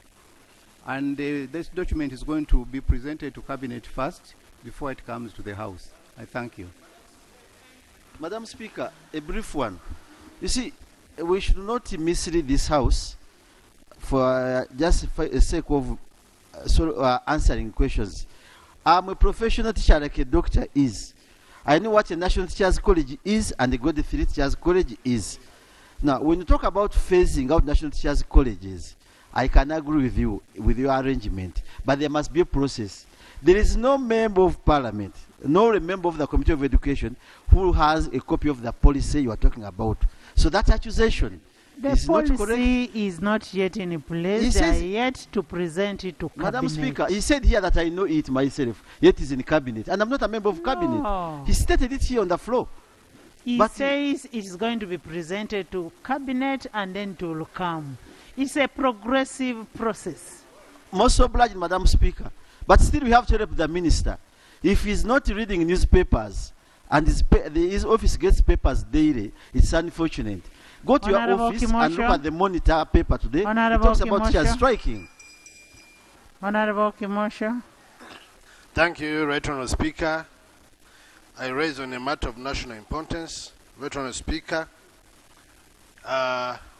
in the cattle corridor, we've had a severe attack of a strange disease called Procedural infection. It attacks animals and they die instantly. I was talking to few farmers. One of them has lost so far 50 cows in 2 months. And another one had 15 in total, and they were all whipped in 1 month. And many others. It is a very serious attack, and I think it crosses over to many constituencies that deal in cattle. It's my humble prayer, Right Honourable Speaker and members, that the Ministry of Agriculture urgently goes on ground to do a scientific study of this disease and infection to help farmers on how to manage. Because if we continue on this trend, we may really be coming here for government to help to restock. My prayer is that we do our interventions. Ministry of Agriculture does our interventions. They do a study and they guide the farmers on how to proceed and manage the infection and the attack. Thank you, Right Honourable Speaker. Thank you, Government.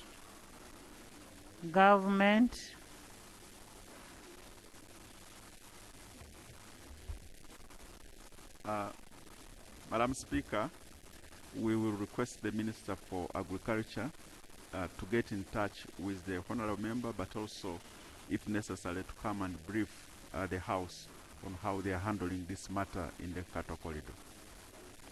Thank you. We expect a report on Tuesday. Honourable Wilson.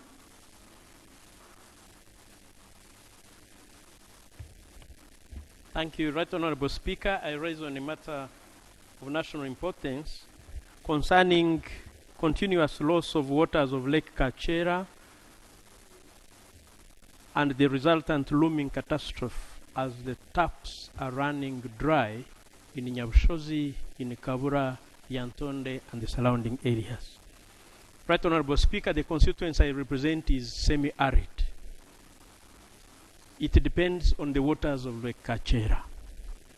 And in December, we received heavy rains. And the heavy rains led to the rise of the levels of Lake Kachera, which resulted into forcing the bridge that connects Rakai and Isinjiro to break, to give way. And since December 22, Right Honourable Speaker, there has been a consistent and continuous gushing out and streaming of waters of Lake Kachera away, and that has resulted into the levels of Lake Kachera going down deep 1.7 meters deep. And that has led to obstruction points from which Nyabushozi and other areas draw tap water from going dry. This is a catastrophe coming, and Lake Kachera, Right Honorable Speaker, is a lifeblood of the production and sustenance of economic activity of Nyabushozi and the surrounding areas. The effect of the continuously unhindered loss of water from Lake Kachera is of untold suffering. I accept information, Right Honorable Speaker. Can you make your prayers then? My prayer, Right Honorable Speaker, is that government quickly, concerned ministries of works, UNRA, Ministry of Water, should urgently block the flow of water from Lake Kachera, and a study be done, Right Honorable Speaker, because the continuous flow of water into the Lake Victoria might also cause another catastrophe. I've been told this morning that as a result, levels of River Rizi, which is also a lifeblood of Mbarara City and other areas, have also gone down. I beg to Thank you, submit. Pauline. Thank you, Right Honorable Speaker. The information I wanted to give my colleague is that this bridge is called Kanajisa. It's at the boundary of Kachera and Isinjiro, that is in Rakai district. And there is a water plant that was supposed to be commissioned this January, but due to the reduced water levels, this commissioning of Rukukul water project in the Antonde has not been effected because the water levels have reduced. Therefore, my additional prayer may be to UNRA, or Ministry of Works. Water. It should be sent to the Minister of Water. Water. For the bridge, because the problem is with the bridge. Water the and works. Yeah, water and works. Water and because works. that bridge has to be worked on so that the water levels can stop dropping.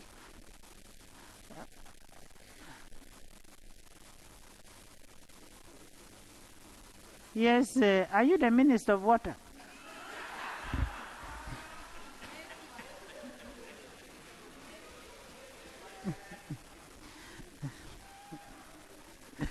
Honorable Minister, can you give us?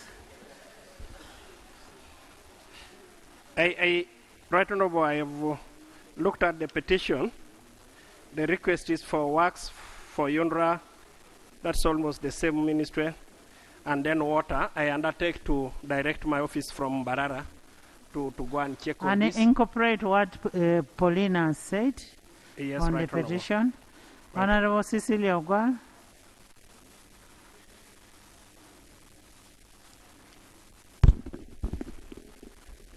Thank you, Right Honorable Speaker. Right Honorable Speaker, I'm actually rising on procedural matter. From the chair, and I also listened to the submission of the member of parliament representing workers concerning the debates around NSSF. Right Honorable Speaker, we have Honorable Cecilia Atim Barbara Ogwal, Miss Uganda. You made these rules. You said once a debate is completed on an item, you don't go back reverse. And how I wish you'd bring up that issue tomorrow. Bring it up tomorrow. If you have a motion to that, you can bring it up tomorrow. But I know what you want to talk about is on the issue of governance or in the NSSF. So we'll expect you to speak to it tomorrow. Right Honorable Speaker, I was not actually going reverse. It's the style of speech. So, Honorable Cecilia, we've passed that part, unless if you have a matter of national importance.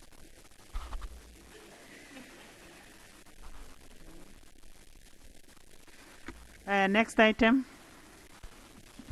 Item 5, motion for adoption of the report of the Public Accounts Committee, Commissions, Statutory Authorities and State Enterprises on the report of the Auditor General on Uganda National Roads Authority for the financial year 2020-2021.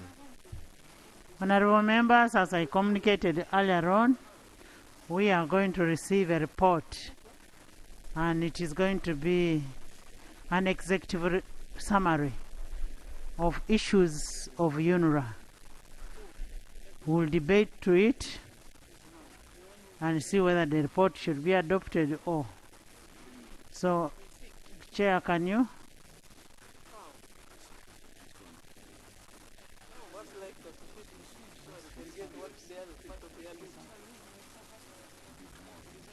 No, it's coming. What is procedure and what? Right Honourable Speaker, I rise on a procedure matter and I want to thank you for your indulgence. Right Honourable Speaker, as we are going to discuss UNRA, I've really been waiting for this report to come, and it is timely that it has come. However, Right Honourable Speaker, as we are sitting here this afternoon, the staff of UNRA. Ferigo, if you want to talk with Senga, you can go out. Have been given a notice, Right Honourable Speaker. Most of the staff have been approaching us. They were given notices that UNRA is no longer going to exist, Right Honourable Speaker. And when you look at the law, Right Honourable Speaker, UNRA was established by an Act of Parliament in 2006, and it became active on 1st July 2008. And this is under the Uganda National Road Authority Act number 15 of 2006. Right Honourable Speaker, by just writing and telling staff that you no longer have jobs because UNRA is going to be merged, I mean, Right Honourable Speaker, it means that we are going to discuss a report, but someone somewhere is already saying UNRA is not an existing authority, yet rescinding what was done by this parliament is supposed to be done again by the same parliament. Right Honourable Speaker, that is why I rose on a procedural matter. Would it be procedural right? Thank you. Honourable Minister, if it is true, I don't know whether it is true, but if it is true that the staff are being told to step aside, you're acting in anticipation. It is this parliament that created the act that created the UNRA, and it is still this parliament to abolish it. I don't see where you're going to take away UNRA. And I am requesting you people, don't put personal feelings into this rationalization. UNRA is one of the institutions that has showed, that has a success story. This works, for some of us grew up not knowing even whether works was existing. But now we have roads. So when you start saying step aside where? Are you parliament? Let it come back to parliament. We will make a decision from this house. Information, Madam Speaker. Madam Speaker, Yes, Enos. Thank you, Madam Speaker. Actually, the issue is not only with UNRA, but I have a petition from staff of NEMA. They're also complaining that the board and executive, they're implementing RAPEX in anticipation. The guidelines have not actually been exhausted, but they have already put out notices to staff that they are going to be terminated. They should start looking for alternative employment, and yet the process has not been fully accepted either by or rejected by Parliament. So I'm wondering what executive is trying to do by implementing a decision that has not been either approved or rejected by Parliament. Avuru, and then we'll need a guidance from Thank you, Right Honourable the Land Speaker. Attorney General. Right Honourable Speaker, I want to thank the Commissioner for bringing up this issue. It is not that the staff are approaching or petitions only. Madam Speaker, this is even being reflected in the budget framework paper that we are processing. It's as if already the process of rationalization is not only on, but it's being implemented. And I thought, like you did say, that these are agencies that were created by Act of Parliament. Madam Speaker, I would, with your indulgence, request that through you, that you direct that government expeditiously bring this RAPEX report here and we debate it, and we maybe probably before we even handle the budget framework paper. Right Honorable Speaker, I beg to... Honorable Attorney General, can you guide this country on in terms of rationalization? Who has the mandate to undo what was done by Parliament? And is it right for us not to budget for this MDS? And yet this is a budgeting process. Then at the end of the day, you're going to come with the supplementaries. Thank you very much, Right Honorable Speaker. Right Honorable Speaker, I sit on the Rationalization Committee of the Cabinet. I know that no one has been given a termination letter, because we know that many of the entities that we are dealing with are entities created by Acts of Parliament. My office is currently working on the rationalization bill. When it is ready, it will be brought to this House, debated and implemented.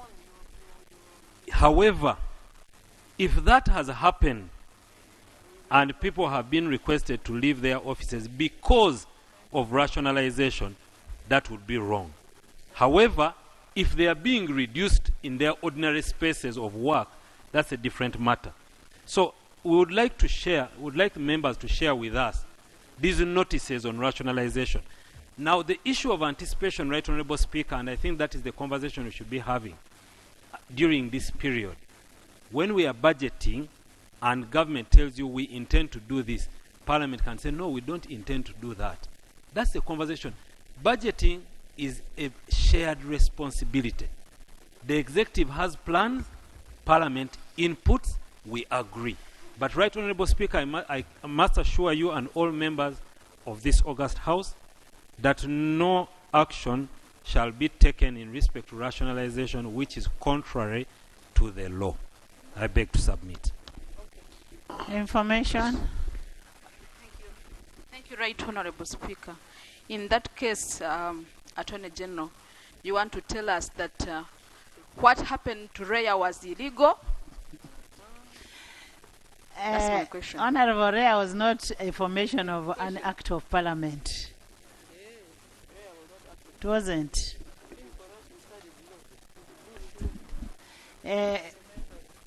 AG, you have a... Right Honorable Speaker, you answered it so aptly for me. Rhea was made by statutory instrument, which was the preserve of the executive, and the executive reversed its position.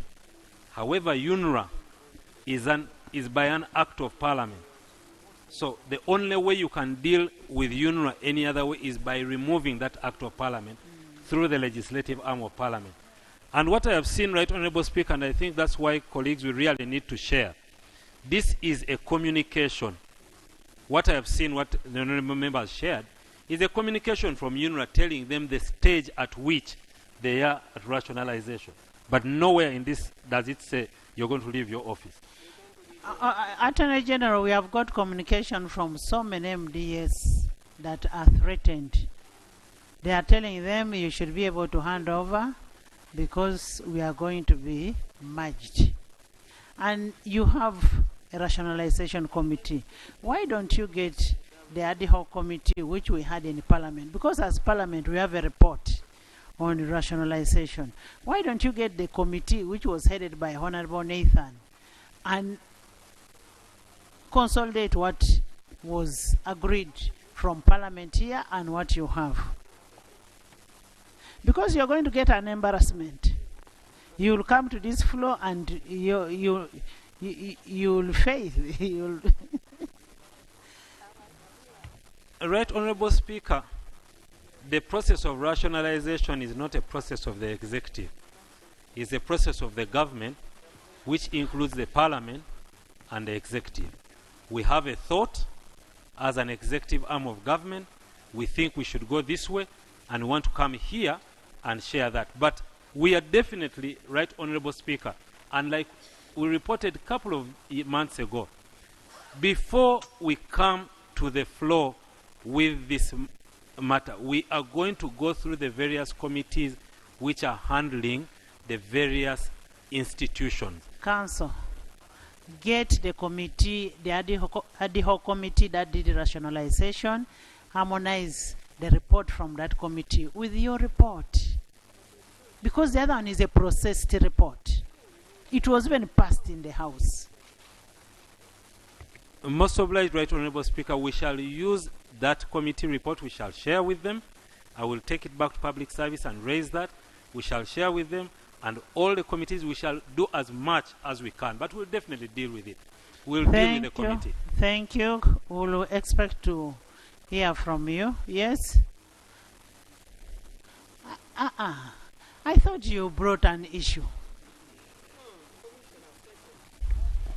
Right Honorable, just for the record, I am happy that the Attorney General has put a lot of things straight.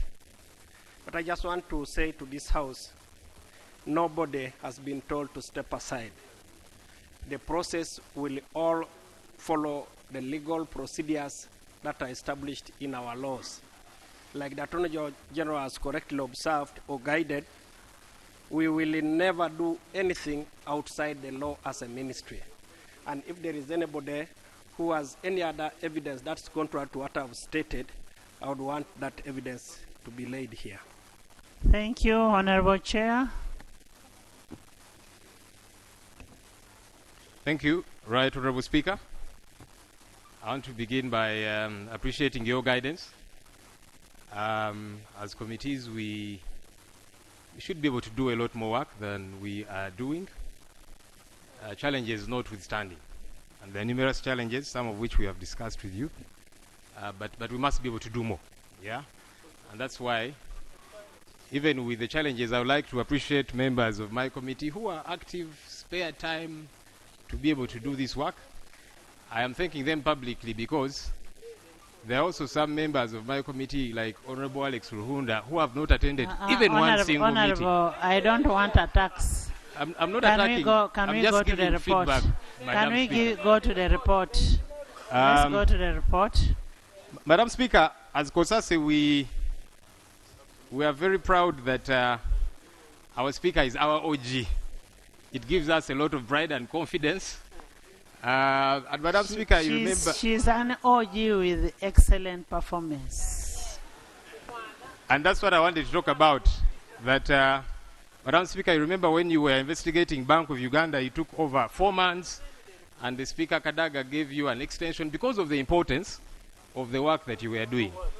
Some people could have thought you were being lazy, but others thought it was important for that time. Honorable members, I want us to differentiate between an Auditor General's report, which is guided under Article 163(5) of the Constitution, that you're supposed to report back within 6 months.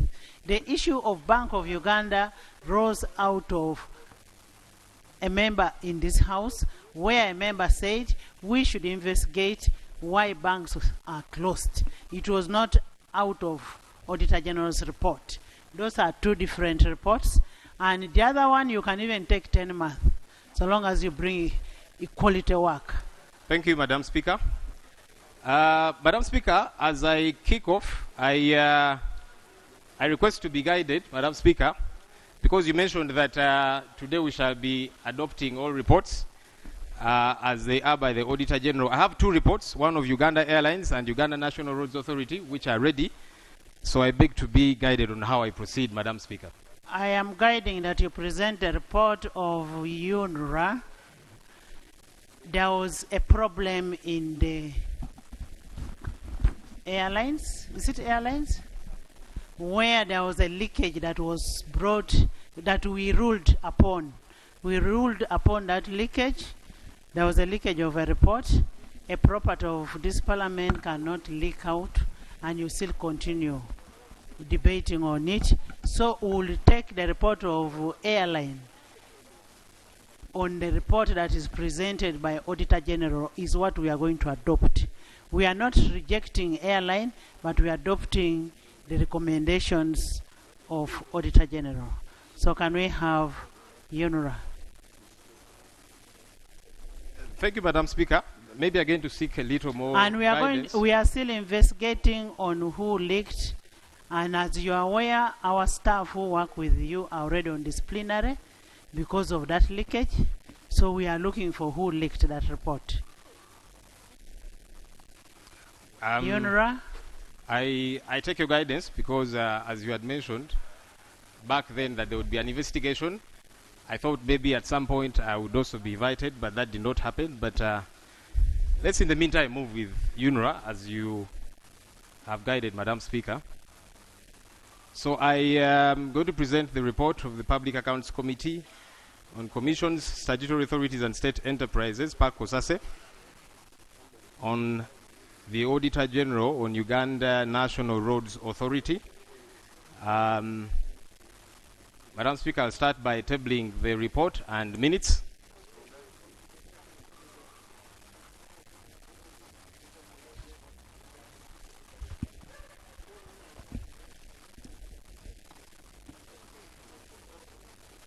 As you guided me earlier, Madam Speaker, for want of time,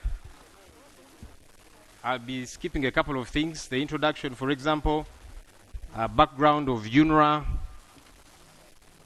budget performance. I want to suppose members had opportunity to read through so that we ran for want of time as you guided. Methodology, we held meetings. We had a document review, field visits. Madam Speaker, allow me to go to committee findings, observations, and recommendations. The first one is unauthorized inter-project funds reallocation / diversion. Section 22 of the Public Finance Management Act provides for virements which upon approval should not exceed 10% of the money allocated for an activity of a vote where the virement is from one activity to another.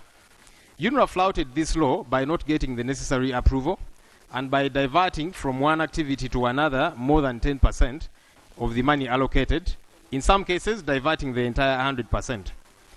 A total of 124 plus billion shillings was diverted from the budgeted projects to other projects, contrary to the above provision, leading to mischarge. There was no evidence that the reallocations of such magnitude were authorized. In addition, following the reallocation, a diversion of funds in the fourth quarter of the year, the initial approved work plan was not revised to indicate new targets for projects where the funds were diverted to and from. As such, there is no link between the actual expenditure with the project's targets for which funds were diverted. The accounting officer explained that diversion of funds was caused by the inadequate funds for planned projects. Therefore, to avoid payment of interest due to delayed payments to contractors on fast-moving projects, funds were transferred from slow-moving projects to fast-moving projects to avoid creating liabilities for government.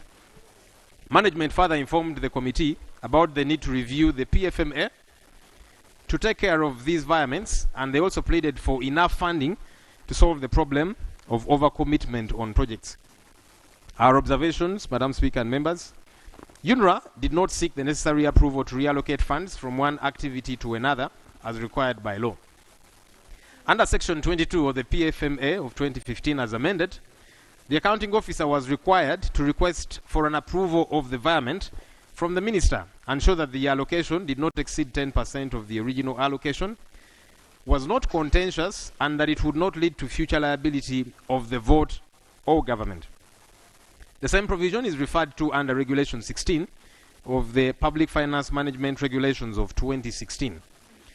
2. UNRA usurped the powers of Parliament to appropriate funds in contravention of Article 156(2)(a) of the Constitution and Section 25 of the Public Finance Management Act of 2015 as amended. 3. Unauthorized reallocation, diversion of funds is in contravention of the Public Finance Management Regulations and Treasury accounting instructions. The diversion also impacts negatively on planned activities, leading to failure to achieve intended planning objectives. 4. Despite UNRA's assertion that the transfer of funds from slow-moving projects to fast-moving projects was to avoid creation of liabilities for government, the committee notes that the entity still incurred liabilities to the tune of 215 billion shillings. That's in financial year 2020-2021. 5. The committee noted the circumstances under which management made reallocations, but observed that diversion of funds is mischarge of expenditure, thus budgetary indiscipline. 6. The accounting officer admitted to flouting of the law and took personal responsibility for this as accounting officer.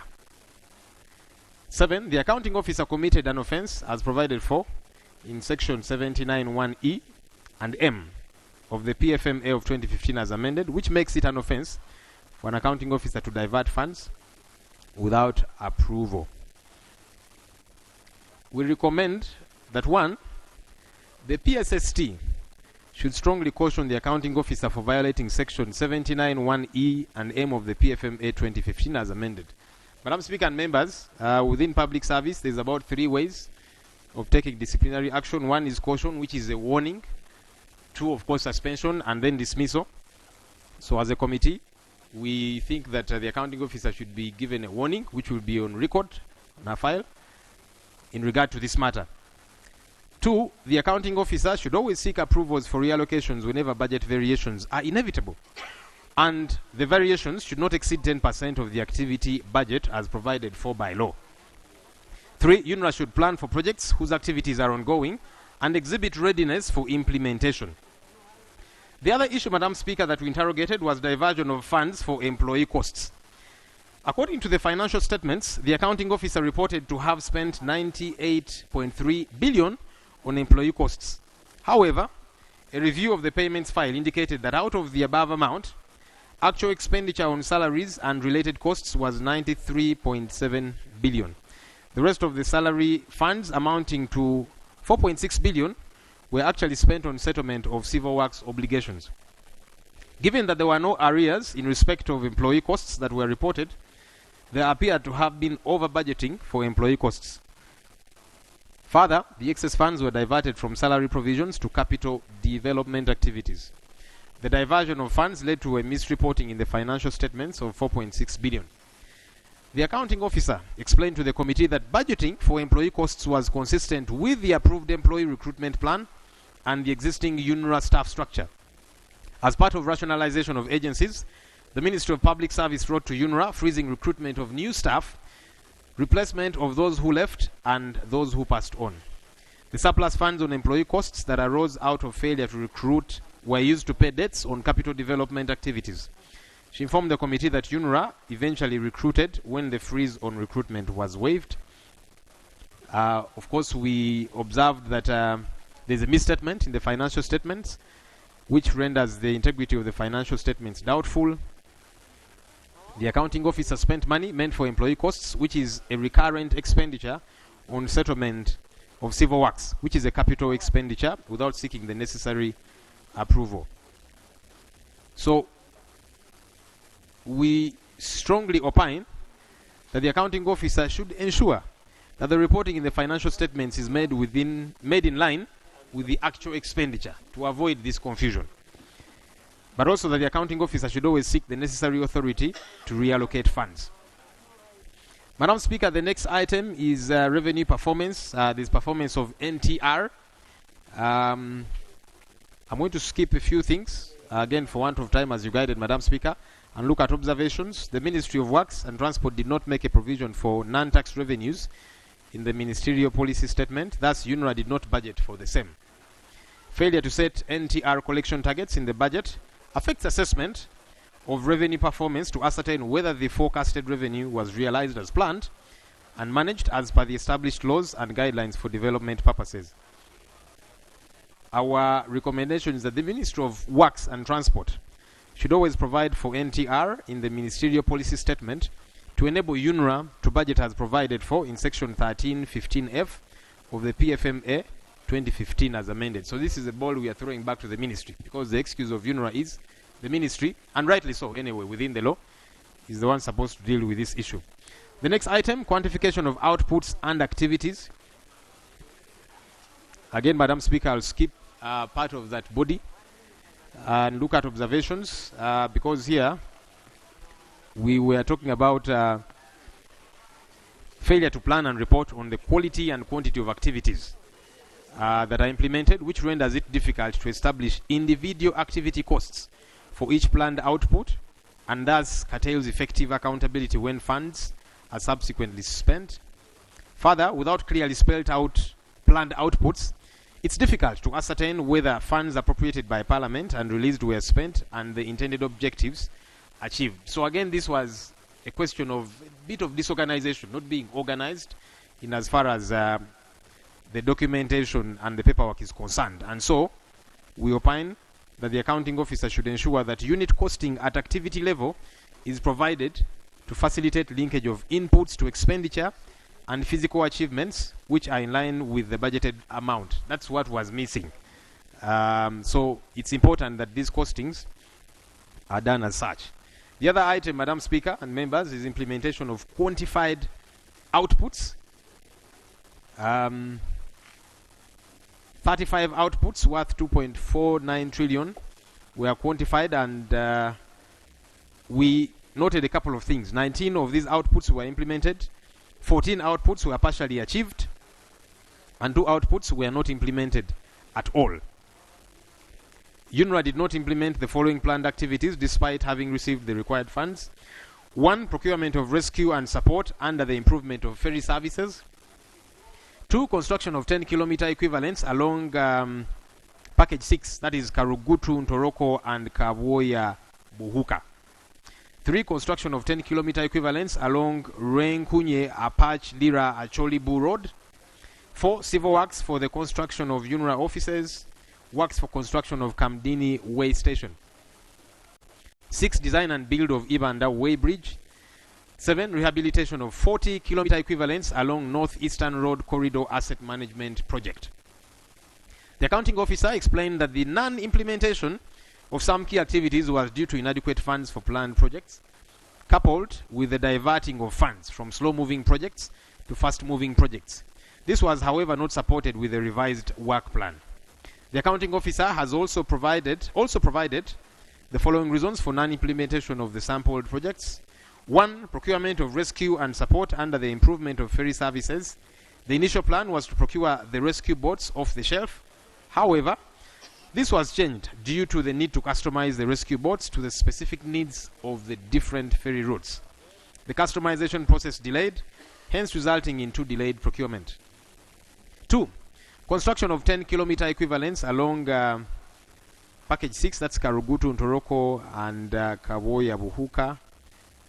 The accounting officer told us that this was caused by delayed procurement. Then the Renkunye, Apach, Lira, Cholibu Road, there was need to update the design, and this has since been finalized and designs issued to the contractor and works are ongoing. That's according to the accounting officer. Then the civil works for construction of UNRA offices, delayed procurement. Works for construction of Kamdin Way Station. The delay was due to the need to standardize the design in line with the requirement of tripartite transporters facilitation program. And then, of course, the Northeastern Road Corridor Asset Management Program. The accounting officer told us there was a delay in approval of changes in scope arising out of design changes due to an increase in traffic along the road and a delay in approval of the ESIA for the road and sources of materials by World Bank. We observed that whereas UNRA claimed inadequate funding, the amount warranted to the entity was not fully absorbed. 227.4 billion remained unspent.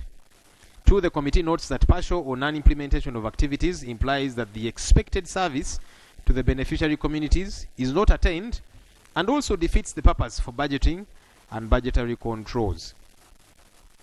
Our strong opinion is that the accounting officer should ensure that plans are executed according to the approved budget.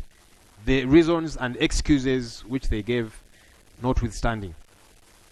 The other item, Madam Speaker and members, achievement of intended services from implemented outputs. We have a table there. I'll just move to the observations. Some of the projects are slow moving, which has greatly affected their completion and therefore affected service delivery. 2, there were delayed projects that lagged behind their completion dates, and that also affects service delivery. We recommend 1, the accounting officer should ensure that slow moving projects are fast tracked, and hopefully the Treasury memoranda will be getting an update as Parliament on this. 2, strict timelines should be set to avoid costs associated with delayed completion of projects. The other item was submission of quarterly performance reports, and we have a table there, Madam Speaker. All of these were delayed.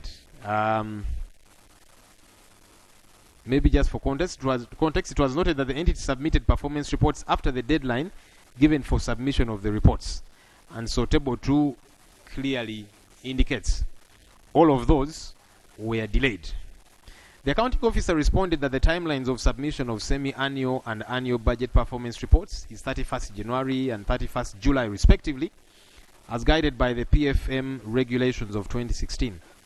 Further, that the PSST guided in the budget execution circular that the other 2 reports, that's quarter 1 and 3, should be submitted on the 30th day of the first month of the current quarter because of the need to finalize reconciliations.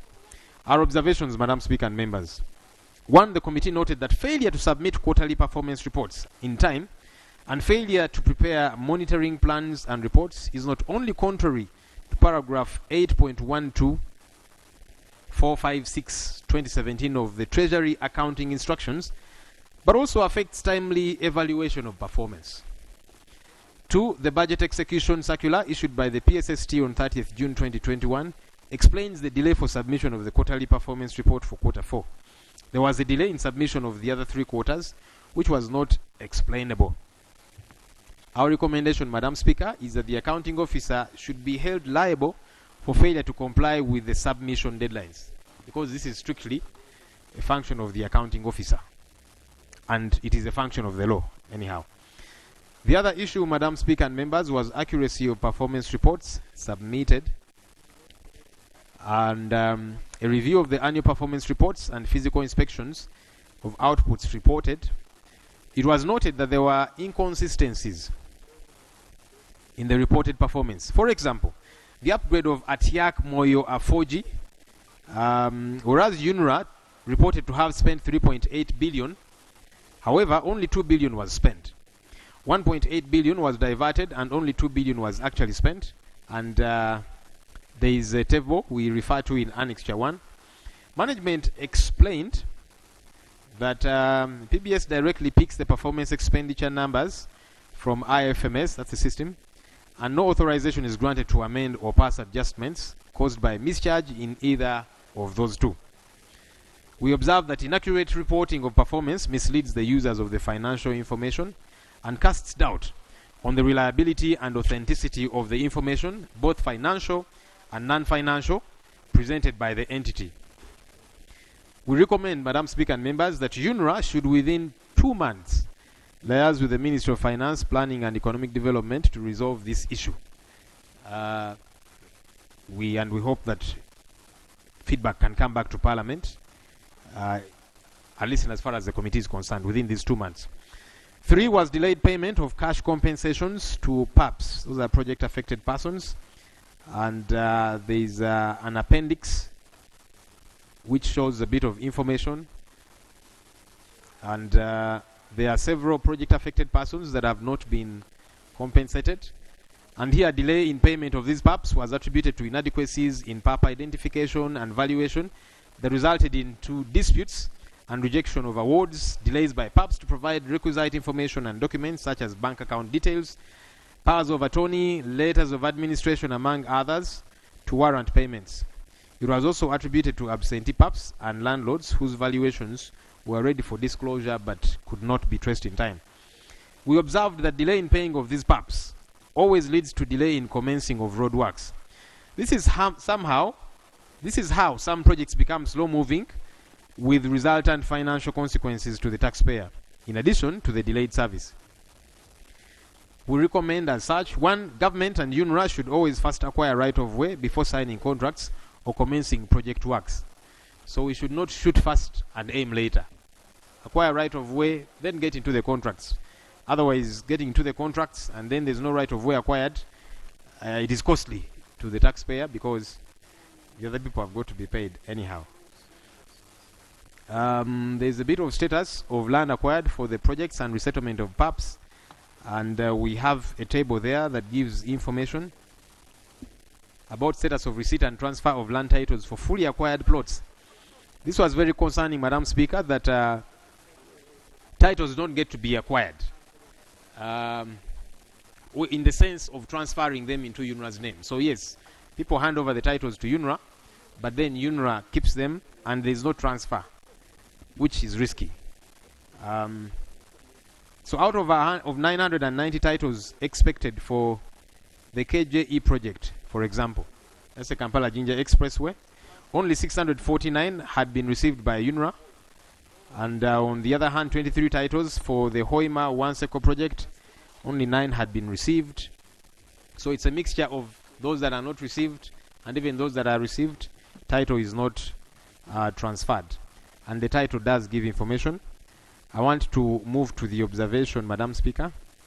The delay to transfer titles is risky.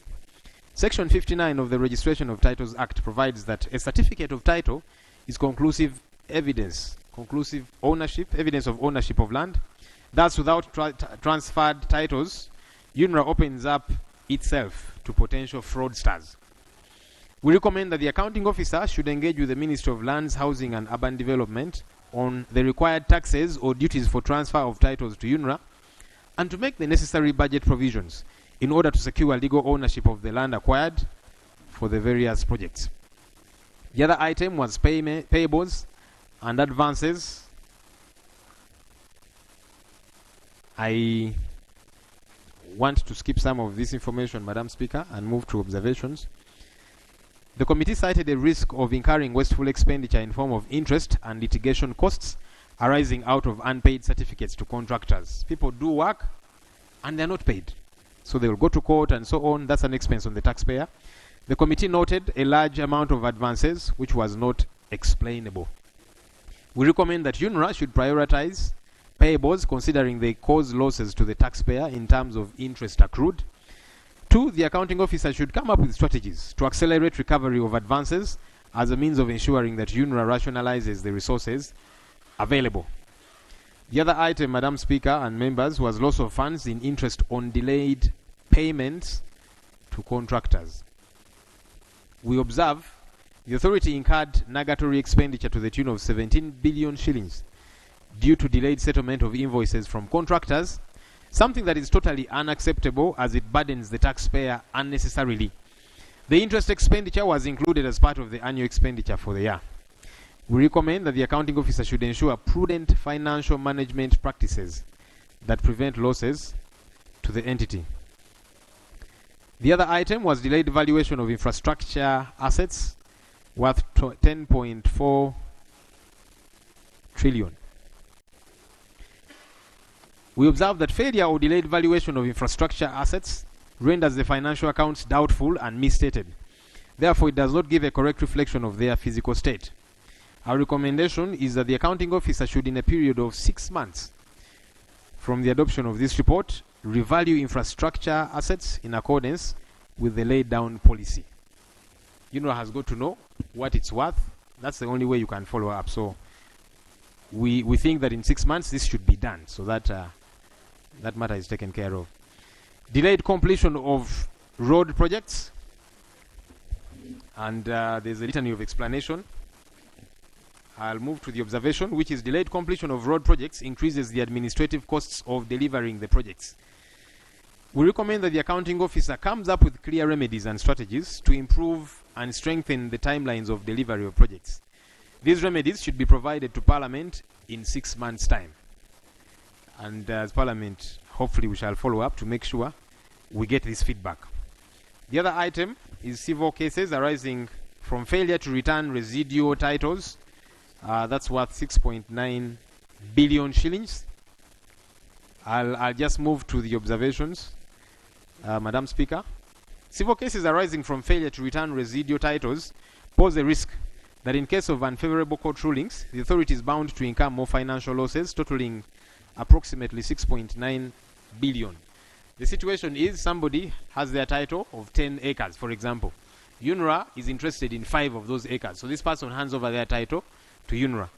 And then UNRA keeps the title, and this person is saying, but I need my title for whatever, for my business, for bank loan, whatever the case might be. So when UNRA delays to do that, people go to court, and these are the losses we incur. The recommendations: 1, the accounting officer should ensure the authority adheres to the requirements for titling in the land acquisition and resettlement policy in order to protect government from avoidable financial loss due to litigation. UNRA should accelerate efforts towards alternative dispute resolution to avoid incurring huge litigation costs. So you find UNRA is not even engaging these people. They are your clients in a sense. They are running to court. Engage them as one of the avenues. So we hope that UNRA gets to do this and provides feedback. We also visited, Madam Speaker, we carried out oversight visits. We went to the Busega MPG Road project. There are details about that particular road. I'll quickly move to observations for want of time. The committee observed that the project works were behind schedule despite the extension that had been given. UNRA stated that an extra at least 4 years would be required in order to complete these works. And yet the initial original completion date was 21st May 2022. They are saying they need extra 4 years. The committee noted that despite the feasibility study that was carried out prior to the commencement of the project, the costs are expected to greatly escalate because of change of the project route. We recommend that the Auditor General should conduct a special audit on the Busega MPG Road project and report back to Parliament within 1 month from the adoption of this report. Madam Speaker, we thought that this was a very serious issue. So much money involved, the extensions and all of that. And so a proper audit, engineering audit and all of that needs to be carried out so that we are certain of what's going on. The Kampala-Entebbe Expressway maintenance. The government of Uganda through UNRA planned to find a contractor to operate and maintain Kampala-Entebbe Expressway.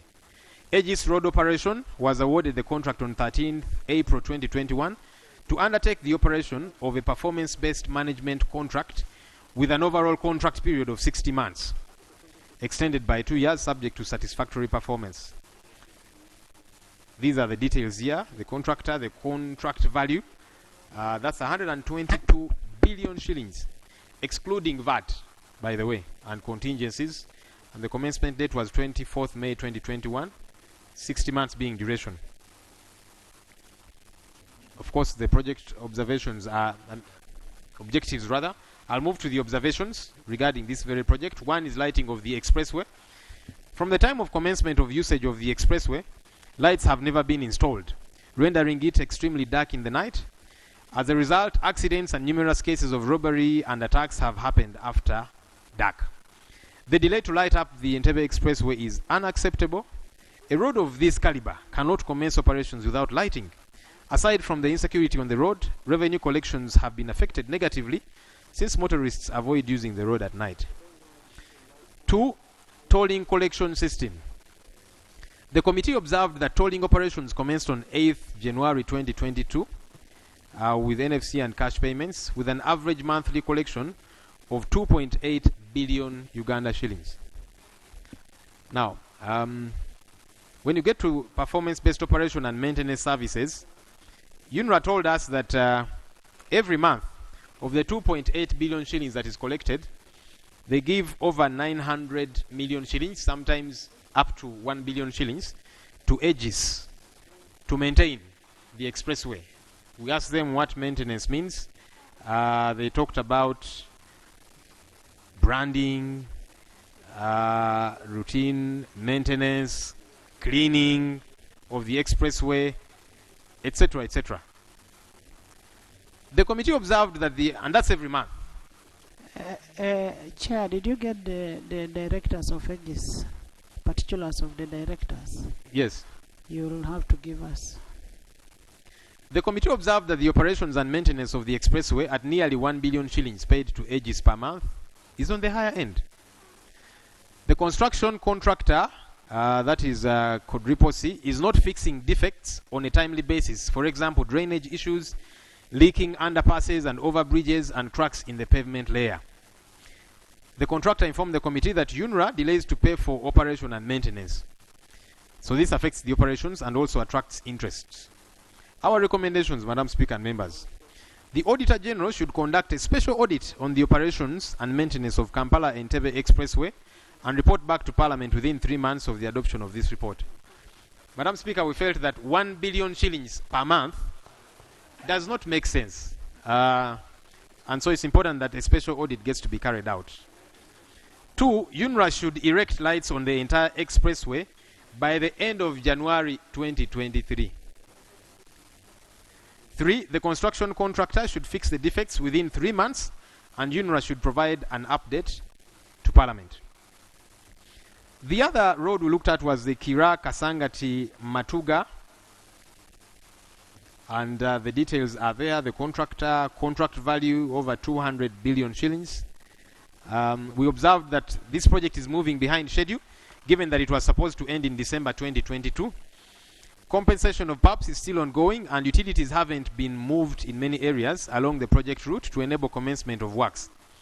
3 construction works have negatively affected some neighboring communities, for example, flooding. Our recommendations: 1, the contractor should expedite compensation of PAPs and roadworks. 2, UNRA should give an update of timelines to Parliament within 1 month from the adoption of this report.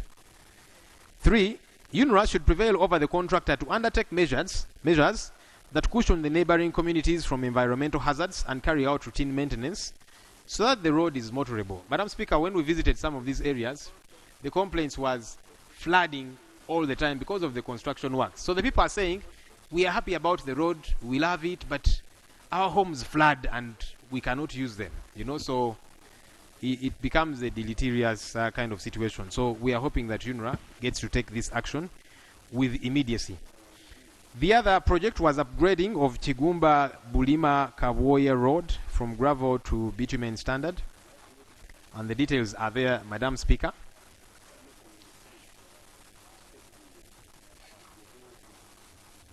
I'll just move to the observations. UNRA did not seek for prior approval before allowing the contractor to carry out additional works in Masindi municipality, which were not part of the initial contract.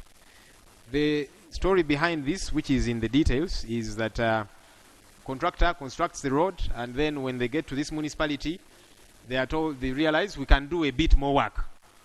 And UNRA says you can go ahead, but doing more work means incurring an extra cost, which was not part of the initial contract amount. And UNRA did not seek approval for this because you're committing government and you're not seeking approval, and yet the contractors actually are contemplating taking UNRA to court in our engagement with them because they're saying, we were given an approval, we did more work, we want the money paid. The contractor has so far carried out approximately 85% of the additional works without payment. We recommend that UNRA, together with Ministry of Finance, resolve this issue of outstanding payments to the contractor within 1 month from the adoption of this report and report back to Parliament on the same, because the aspect of going to court worried us because that means paying a lot more than we should. The other was upgrading of Hoima Butiaba Wanseko Road gravel to paved bitumen standard, and there's details there. We observed that the works on this road, supervised by UNRA team, appeared well done. However, there was silting at the roundabout at that chainage, and this is attributed to a design defect. And so we would like UNRA to fix the defects causing the silting within 2 months from the date of adoption of this road. You can't do a good road and then don't deal with the other attendant issues like silting. Madam Speaker, I'll quickly move to general observations as I begin to wrap up. Observations and recommendations. The committee made the following general observations and recommendations. One, presidential directives. Oftentimes, HE, the President, has written to UNRA directing the authority to award contracts to particular contractors. UNRA informed the committee that whenever they get a presidential directive, they choose to go the direction of direct bidding with only this one recommended contractor. This, they said, is because their hands get tied since they cannot disregard the directives of the President. We observe that the committee notes that there is a reason why the PPDA regulations provide for open bidding. This is to ensure fair competition and to safeguard the taxpayer by getting the most qualified contractor who will ensure value for money. Two, the committee observed that disregard of the law does not augur well for legal entities like UNRA. Direct bidding cannot replace open bidding, except under peculiar circumstances like emergencies. And in this case, these were not emergency situations. Our recommendations: one, contracts arising out of presidential directives should not be handed over to individual contractors without going through the process of competitive bidding. Two, UNRA should always abide by procurement laws. Presidential directives do not replace the law, and where a contractor fails to deliver, UNRA management will be held solely responsible regardless of the directives. The other issue, Madam Speaker, was corruption at way bridges. UNRA collects money at way bridges from trucks that exceed the set limit of load. However, sometimes trucks are late to go, with a claim that the network which operates the way bridges is faulty, leading to heavily loaded trucks to go unchecked and also loss of revenue. Additionally, there are numerous reports of corruption at these way bridges. Some of the UNRA officials who operate the way bridges extort money, bribes from trucks which are overloaded, and they let them go without paying the set penalties. UNRA management admitted this, and they said they are investigating some of their officials. Our observations: UNRA is losing a lot of revenue from the different way bridges because while some trucks are weighed, others are left to go, alluding to poor network, affecting the functionality of the system. Two, the act of workers at way bridges illegally collecting money from truck drivers and the overweight trucks are left to go without weighing is a criminal act. This is also having a negative impact on the roads, since the heavy trucks are causing potholes in newly constructed roads. Our recommendations: one, UNRA should, within 1 month of adoption of this report, investigate these incidents and communicate to Parliament the findings and the action taken against these corrupt officials. Good enough, they admitted, Two, UNRA management should streamline the operations of the way bridges with the intention of eliminating all the loopholes that provide a breeding ground for the existing tendencies. Excuse me. In conclusion, Madam Speaker and members, UNRA's financial health is sufficient to meet its obligations. However, there are risks to it. Risks include the build-up of arrears due to inability to meet its obligations on time, hence attracting interest costs. Further implementation of the budget had challenges as identified that could erode the attainment of objectives in various projects being implemented. In addition to fixing the financial issues, UNRA needs to operate within the law to avoid mischarge, which is the diversion of funds to purposes contrary to budget allocations. There is a reason why the law forbidding mischarge exists. This law must be followed to the letter. Madam Speakers and honorable members, I thank you and I beg to move. Thank you. Thank you so much, Honorable Chair. As you've heard about UNRA, UNRA is a very sensitive institution, an MDA that needs to be helped, as you've heard in the conclusion. I now open the debate.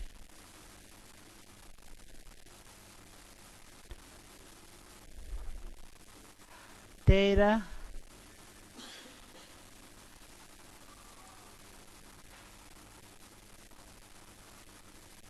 Taylor.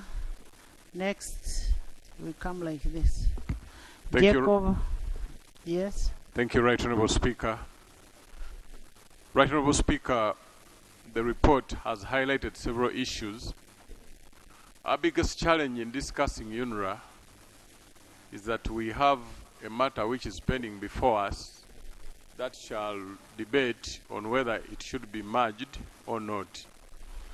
But the report highlights very pertinent issues which need our attention on whether we are in for the adoption of the report as a whole or not. Right Honourable Speaker, I'll refer to clause 3.6 on where UNRA is supposed to do road maintenance. Right Honourable Speaker, along Ginger Road, where 16 kilometers were supposed to be worked on, and only 4.6 were worked on. And I'm glad the Honourable Minister for Works and Transport is here. There's a particular pothole around Lugazi. Every evening cars queue along the road to be repaired because they have hit that particular pothole which has been there for a very long time.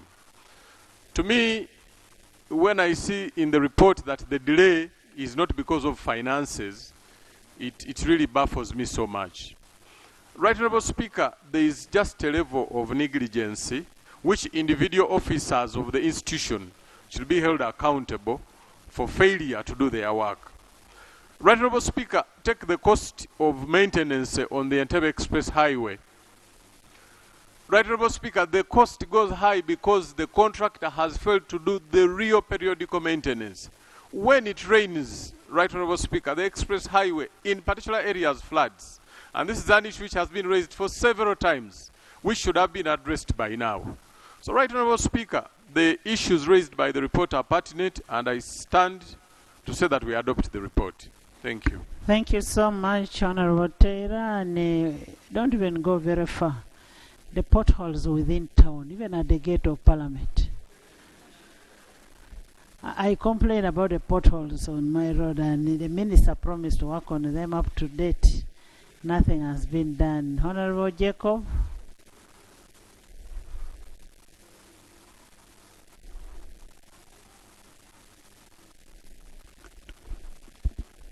Thank you, Madam Speaker. And I also want to thank the chairperson, Kosase, for the report. And I'm particularly interested in the Kigumba Town Council 4-kilometer road network that was supposed to be paved. We are aware that it was part of the Kigumba Bulima road section.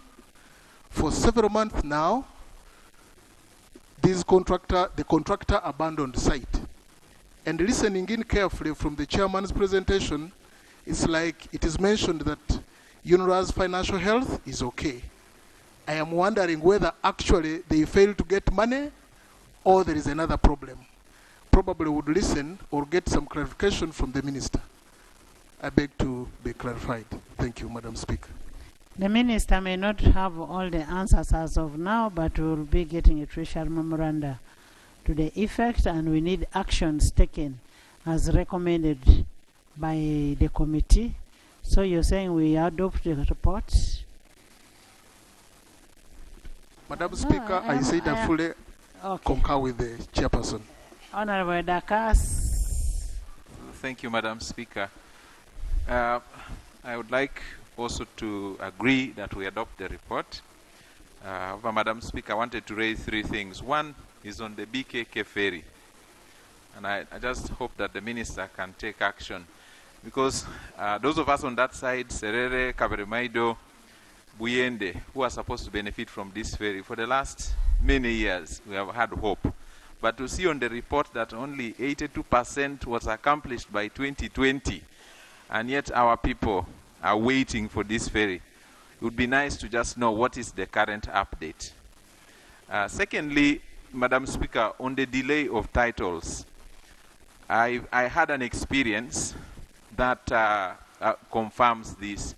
On the road of Entebbe to Garuga, which was built, I think, 2 or so years ago, the organization which I chair as a board chair on Fellowship of Christian Unions gave land to UNRA so that the road could pass. But up to now, the title has not been returned. And even the residue title could not be transferred. And as I speak, we actually have a land grabber on that land. And I imagine there are so many cases like that. this really needs to take, there should be an action. And I propose that UNRA should come up with a timeline. When they receive title, after compensation, there should be a timeline for them to return title. It should not be left indefinite. And thirdly, Madam Speaker, during the time of due diligence on the roads and the people who are affected, there were people who are Chibanja holders who are holding Chibanja on titled land. This particular one I'm talking about became also victim. There was a Chibanja holder who claimed holding a Chibanja on titled land and yet was compensated.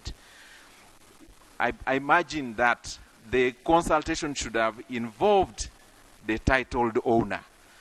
And there are many as that are related to the same story. So this, I think this needs to take action. We need to take action on this. That if someone claims to be a Chibanja holder on freehold, the freehold title owner should be consulted before this person is compensated. I thank you, Madam Speaker. Thank you. Kathy, Christine. Then we come to this side. Thank you, Right Honorable Speaker. I want to appreciate the report. As I told you, you have 20 minutes, but maybe before we go far, when we look at page 32, 33, on the issue of presidential directive, I would suggest that we amend and say contracts arising out of presidential directive should be handled in accordance with the law. Those in favor say on the contrary, nay. The ayes have it. Yes. Thank you, Right Honorable Speaker. I want to thank the Chair for the report presented to this House, and I fully associate myself to the recommendations in this report.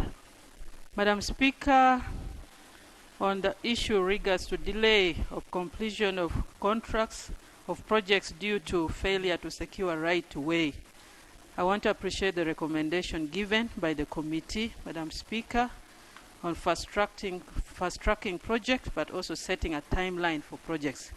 Right Honorable Speaker, a number of times we have faced challenges with projects of UNRA during construction of roads due to failure to set a timeline and failure to secure right-to-way, Madam Speaker.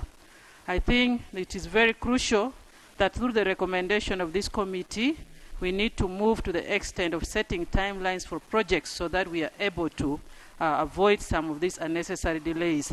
Then this will put UNRA to the right track of ensuring that they secure right-to-way first and move to ensure implementation of projects.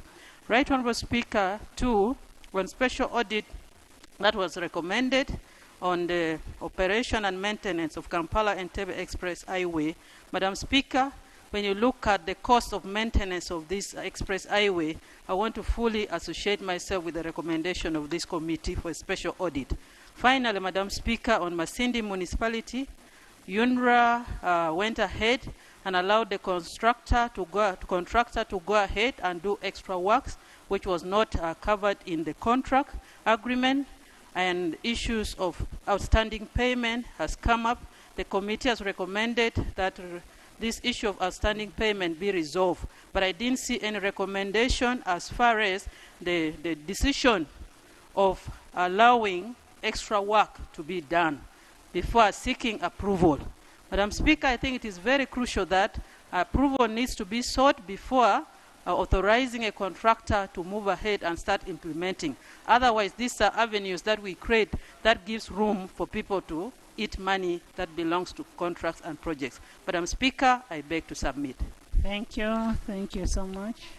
Thank you so much. You need to take note of the issue of land titles. How can we have titles which are not in our names? Do you own property there? We need those titles to be transferred to the names of UNRA. That is a conclusive evidence that the ownership is with UNRA. or else you'll get some mafias who will come and claim for that land again. Christine? Thank you so much, Right Honourable Speaker. First, I want to appreciate the chairperson for the report. And Madam Speaker, first to appreciate you for recognizing the work that we did. I was one of the members of the ad hoc committee. And Madam Speaker, we have been wondering why you gave us an assignment. So as you said, the Attorney General should really engage with us. Madam Speaker, I want to stand strongly that if this Parliament was given an opportunity to listen to UNRA, members would really see the essence and value of having UNRA remain as an entity in this country. Honorable Christian, can I rephrase your statement that if Attorney General and team were given a chance to listen to UNRA, because for us as Parliament, we listened to UNRA through you, and we are contented with your report. That's why we adopted your report. So it is the other team to listen to UNRA. Thank you, Right Honourable. I hope the Attorney General is taking note of it so that when it comes back to us, Madam Speaker, we should not spend a lot of time on this. Madam Speaker, there is an issue of PAPs that was identified by the committee. My proposal is that since you directed the minister to come up with a comprehensive statement for all PAPs across the country, would also push that so that when the minister is presenting, he also brings details about these PAPs identified by COSASE. Finally, Madam Speaker, still on UNRA, presidential directives, Madam Speaker, to some extent work. Why? Many times when the president visits our districts and we are the ones who invite him, he's also conditioned by certain factors to make certain pledges. For the case of Kumi Municipal Council, there was a section of the road the president directed should be tarmacked. And when UNRA came to the district, the municipal authorities and the district authorities were engaged in a meeting. And UNRA confirmed that they were going to work on and tarmac 14 kilometers within the municipality. Madam Speaker, to date, it's about 1.5 years.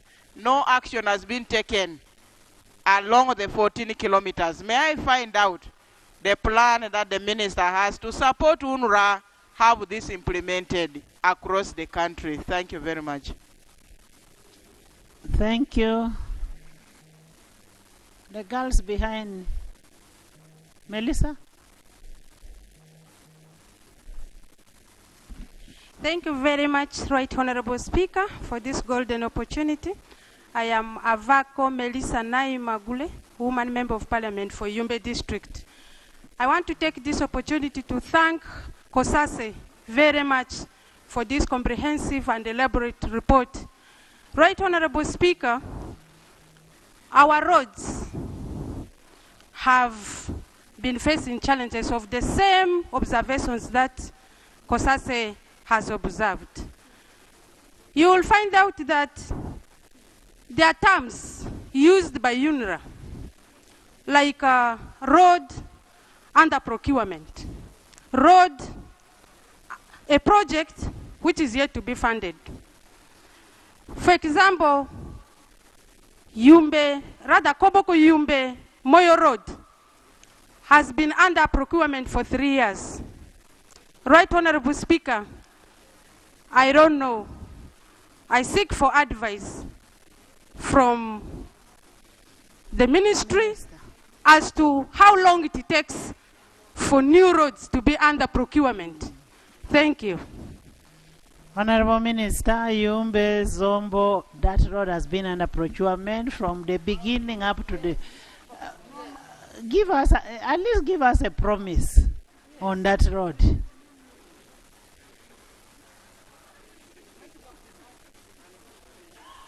You have information? I hope you're not a member of the committee. on that particular issue. Information to him. Okay. Okay, give us information. The Koboko Yumbe procurement started in 2015. as of today, they have just, I think the evaluation expression of, they are evaluating expression of interest.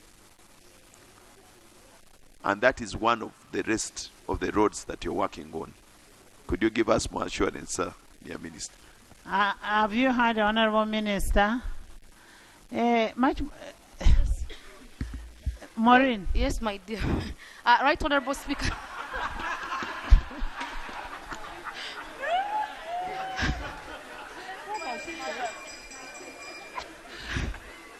Matchbox, yes, please. Right Honorable Speaker, thank you very much. Yes. Yes. I would want to appreciate the report that was presented here before us. Before I put straightforward what I wanted to say, I wanted to give information to the Minister that Koboko Yumbe Moyo Road, I remember in 10th Parliament that we were given money by World Bank. From 10th Parliament. It was actually a grant. Yes, a grant. That they were going to work on Koboko Yumbe Moyo Road. Till date, Right Honorable Speaker, there is nothing. Right Honorable Speaker. Honorable Minister, the question would be, where did the grant go? Did it come or not? And if it came, where did you divert it? Did you take to Amuria? And then secondly, Right Honorable Speaker, I heard in the presentation by the chair, indeed it's true that money was allocated for Atiak Ajumani Road, and portion of that road was done. But however, Right Honorable Speaker, the road from Laropi to Afoji was also appropriated. The money was given, but I think the tsunami came from nowhere and swept the money. So I want to know from the Honorable Minister, where is that money for Laropi to Afoji? Lastly, the UNRA only remembers us when it is time for elections. Arua City, you have abandoned your own road there. That is Adumi-Lear border point. We all know that every border point the customs we have at every border point, we collect revenue from there for the government. But for the last 5 years, Honorable Minister, you have abandoned your responsibility as UNRA. And even we're losing revenue there. You come here and you talk big, but at the end of that day, you do nothing on ground. Lastly, Right Honorable Speaker, I noticed something on Entebbe Highway Express. I've seen they are called, I think, guardrails that have been vandalized. I think people are cutting them as a scrap. They are selling them, even the wire meshes that were there. I see many of them have been cut off. So as UNRA, you have a lot of work to do. Yet even we have police patrol in that place. I wondered, what time do the thieves come and they begin to vandalize our road? Lastly, Right Honorable Speaker. Thank you. This is the last one, Right Honorable Speaker. Given in the report, the chair informed us that the monies meant for other projects were relocated to other fast-moving projects. Right, Honorable Speaker. I would want to know who authorized UNRA to relocate funds from slow-moving projects to the fast-moving projects. And then secondly, these tendencies of moving money, of relocating money to other projects will slow down. This is how other projects begin to struggle. And this is how we just dump their money at the expense of our taxpayers' money. You begin to claim that other projects are bigger than the others. When will those other projects be completed? That is my concern, Right Honorable Speaker. Thank you. I think the only mistake that UNRA made was not to act as per the Public Finance Management Act. They ought to get permission from PSST for them to move money from one activity to the other. Chemonges. Thank you so much, Madam Speaker. All the people who have spoken are from West Nile. Now, this is now where? Sabey. Sabey. Are you okay? Sabey. Thank you so much, Right Honorable Speaker. I want to support the report. I have listened to it, and it is really comprehensive, and it has touched all the issues that we go through in our constituencies.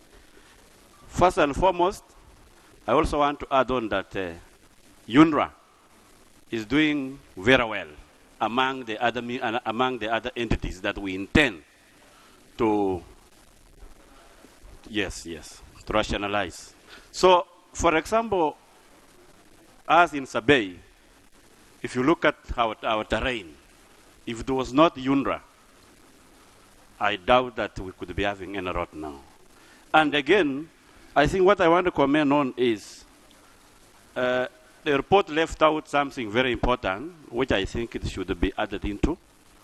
For example, in our area, when we're allocating money to maintain roads, Sabey should be looked at critically, because our area is hilly. You are either sloping or you are climbing. And the soils,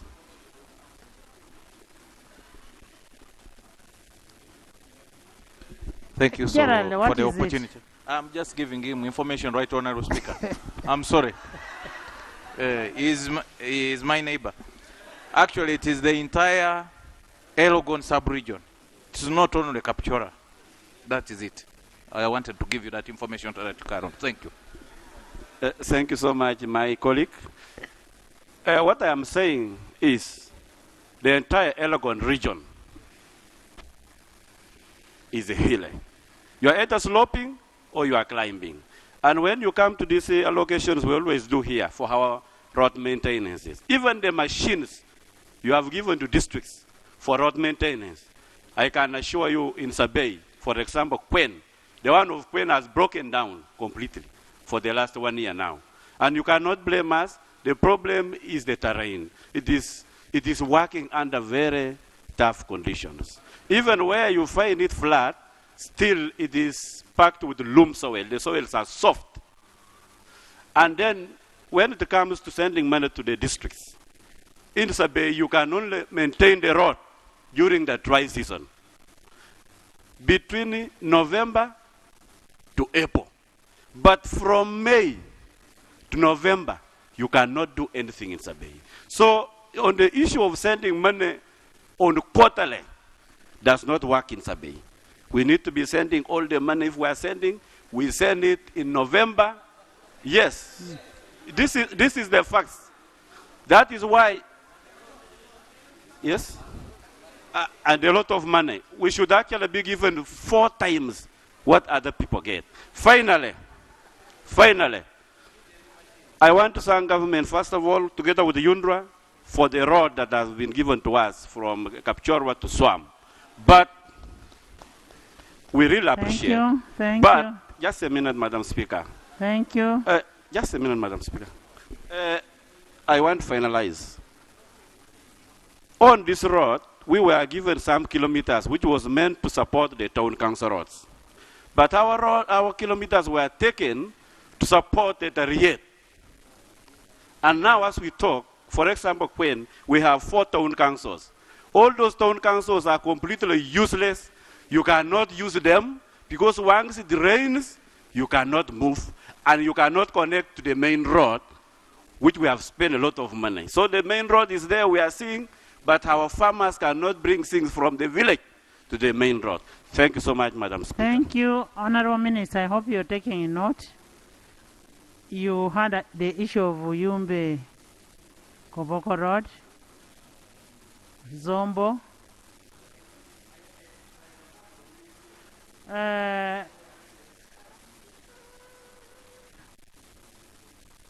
Mubende, Thank you very much, Right Honorable Speaker. After Muvende Karamoja. Allow me to also thank the chairperson of COSASI and the members for the detailed report. I also concur with most of the members that we badly need to have UNRA remain a standalone institution, but the observations that have been made by the committee are really realistic, and they are the very issues that our people in Mubende are also facing and various other regions within Uganda. We have PAPs on Kakumiro, on Mubende, Kakumiro, Kagadi Road that have up to now not been paid, Madam Right Honorable Speaker. And we've held several meetings with UNRA that have raised the hopes of the people of Mubende. But the hopes were watered down by their unresponsiveness after the so many meetings that we have held. Right Honorable Speaker, about the delayed payment of funds to UNRA, we have a road that is under maintenance right now. That is from Mityana to Mubende. And this work has stalled for quite a number of months as we speak now, and we have had a number of accidents on that road as you head to Mubende. We recently visited UNRA with Honorable Kavanda, the MP of Kasambia, and we were given a response that they do not have money to conduct this project. Right Honorable Speaker, through you, I think to the Minister and the responsible agency, we need this to be speeded up to see that this project is completed. The other thing is the Rusalira-Nkonge Road, which the Rusalira-Nkonge Road, like COSASI chairperson presented, yes, we have a number of projects that maybe the President directs that should be given to particular people. But this should follow the law, like Right Honorable Speaker, you have guided. And we see these projects be put in place. Our people were told not to develop the land anymore. Those that are on the sides of the road, they have overweighted and nothing has been given to them, or neither have we seen the road starting to be worked on. Right Honorable Speaker, I want to thank you and beg the Minister and the responsible authorities to take charge to see that we have all these projects worked on. Otherwise, I thank the committee chair and the members. Thank you so much. Minister, if you look at these findings, the findings are recurrent from year to year. You find most of these people who were not paid PAP were not paid PAP in the last financial year, the previous financial year. So we need to have this resolved really.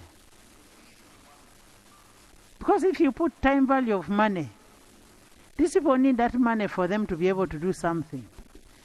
Sylvia? Thank you very much, Right Honorable Speaker. On record, I am West Sylvia Vicky, the woman MP in Ablatuk District. I want to thank the committee for the report, but I want to give one information to Works that when you want to bid, to procure a contractor, you must have ascertained that there is availability of funds. Because you don't need to contract when you know there is no money.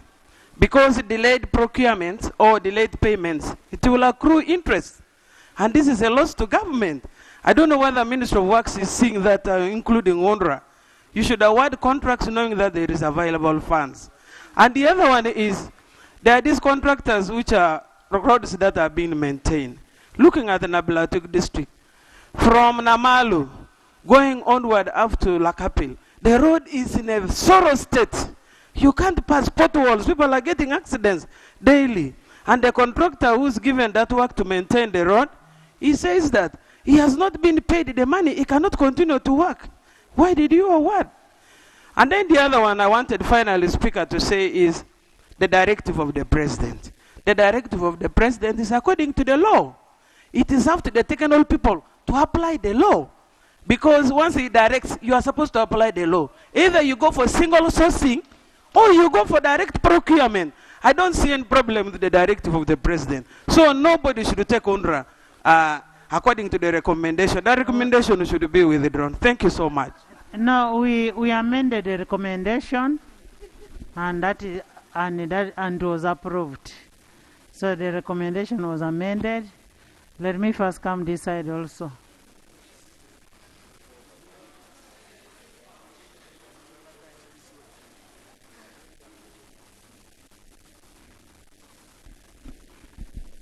Thank you, Right Honorable Speaker. Thank you, Right Honorable Speaker. And Right Honorable Speaker, I wish you a happy new year 2023. We continue praying for you to keep safe. Right Honorable Speaker, I am up on the same concern of roads. We appreciate the report from the committee. And Right Honorable Speaker, I want to be specific. The road from Puranga, Pajule, Acholibu, Kitgum Road. Right Honorable Speaker, this road has been under procurement for years, I can't tell for now. Right Honorable Speaker, this is a very short distance from Puranga to Awere. I'm surprised that every time the report we get is that there is limited fund. This national cake that we have in Uganda is supposed to be shared equally. Why wouldn't we, the people of Pade, also get the national cake to clear that short distance from Puranga to Acholibu? Right Honorable Speaker, the President is so much concerned on the issue of economic transformation. But with the poor road network, how are we going to achieve it? When you talk of connecting the country to the neighboring countries, we see this road being the most suitable road to connect Uganda to South Sudan. But you're seeing that the short distance which we are having from Lira to reach Acholibu, connect Kitgum, Nimule, South Sudan, is not being worked on. Honorable Minister, take this as a matter of concern. This is the information taken. Thank you, my colleague. Honorable members will need to finalize this debate. Madam Speaker, she had given me opportunity. Thank you, my colleague, very, very much. Madam Speaker, the issues of inter-country border connection is very, very important because cross-border trade will help our people as a region. Cross-border trade will help our people as a region so that it helps the issue of unemployment on the borders. That's why, Madam Speaker, I want to use the same opportunity to request the government of Uganda that Kenya has tarmacked from Kisumu to Matausi to Funyula to Suo. From Suo in Mulwanda to Lumino is only 18 kilometers. I wish that one can be connected. Our people would make a lot of money through cross-border trade. And Madam Speaker, at the same time, the road from Tororo to Mumura to Buteva to Busia, the Kenyan side have already tarmacked theirs. Kenyans like London. I wish this one they are tarmacking. They work on it very, very quickly. It would boost business across Busia, Uganda and Busia, Kenya. Thank you, my colleague Ford. Thank you, colleague. Dr. Right Honorable Speaker, as I summarize. Right Honorable Speaker, Pade district is one of the districts which has given land for industrial park. And with the poor road network, I'm afraid if investors are going to take on this industrial park. So, Honorable Minister, please, I continue applying to you. Take this serious. I thank you, Right Honorable Speaker. Dr. Bedi Flora. Thank you, Right Honorable Speaker. Right Honorable Speaker, I want to appreciate the roads which are done by UNRA in the country. These roads, some of them are very good with wonderful road signs. But I want to ask UNRA that every time they finish a road, they should sensitize the road users on the signs. People don't know the difference between a staggered line and a full line, a solid line. They overtake. That's one of the problems that we have serious accidents in this country. It's important that we do sensitization. Secondly, Right Honorable Speaker, about the compensation. There is variance in the values that are given. The road, for instance, from Masaka to Mbalala, when it reaches, when they were compensating and they reached Liandondi, the price appreciated after that. It is the same even when they are dealing with the transmission lines. There is a problem we need to investigate, Right Honorable Speaker. Honorable Enos, are you hearing? Yes. The price changed in the Honorable Enos's price. And No, then it's about the market price. Yes, the market price. But because the land in Lianton may be more expensive than the one of Bukedea. Right Honorable Speaker, you are aware that as you come near Kampala, land appreciates. Right Honorable Speaker, thirdly, I want to request that the road from Masaka to Mutukula is a road that opens Uganda to Tanzania. This road takes us to our second most important border, I mean the port of Dar es Salaam, which is very key. My colleague wants to give. No, yeah, the speakers. There is information behind. Mama, for you give information, yes. Oh, there is information from Chotera. He's on that road. Exactly. Thank you. Thank you, Right Honorable Speaker. I too want to applaud the chair and the committee of COSASE. Chair, listening to the presentation, I'm so concerned with the insensitivity of some of the UNRA officials. Chotera Mutukula Road, since 2003, no proper works have happened on this road, not even basic maintenance. Currently, we are losing an average of maybe 10 plus people a week. 10 plus people a week. We are competing with these so many trucks. We are seeing the traffic of trucks. Daily we have releases of over 200 trucks, commercial trucks, competing with borders, competing with people walking on foot, and even cyclists.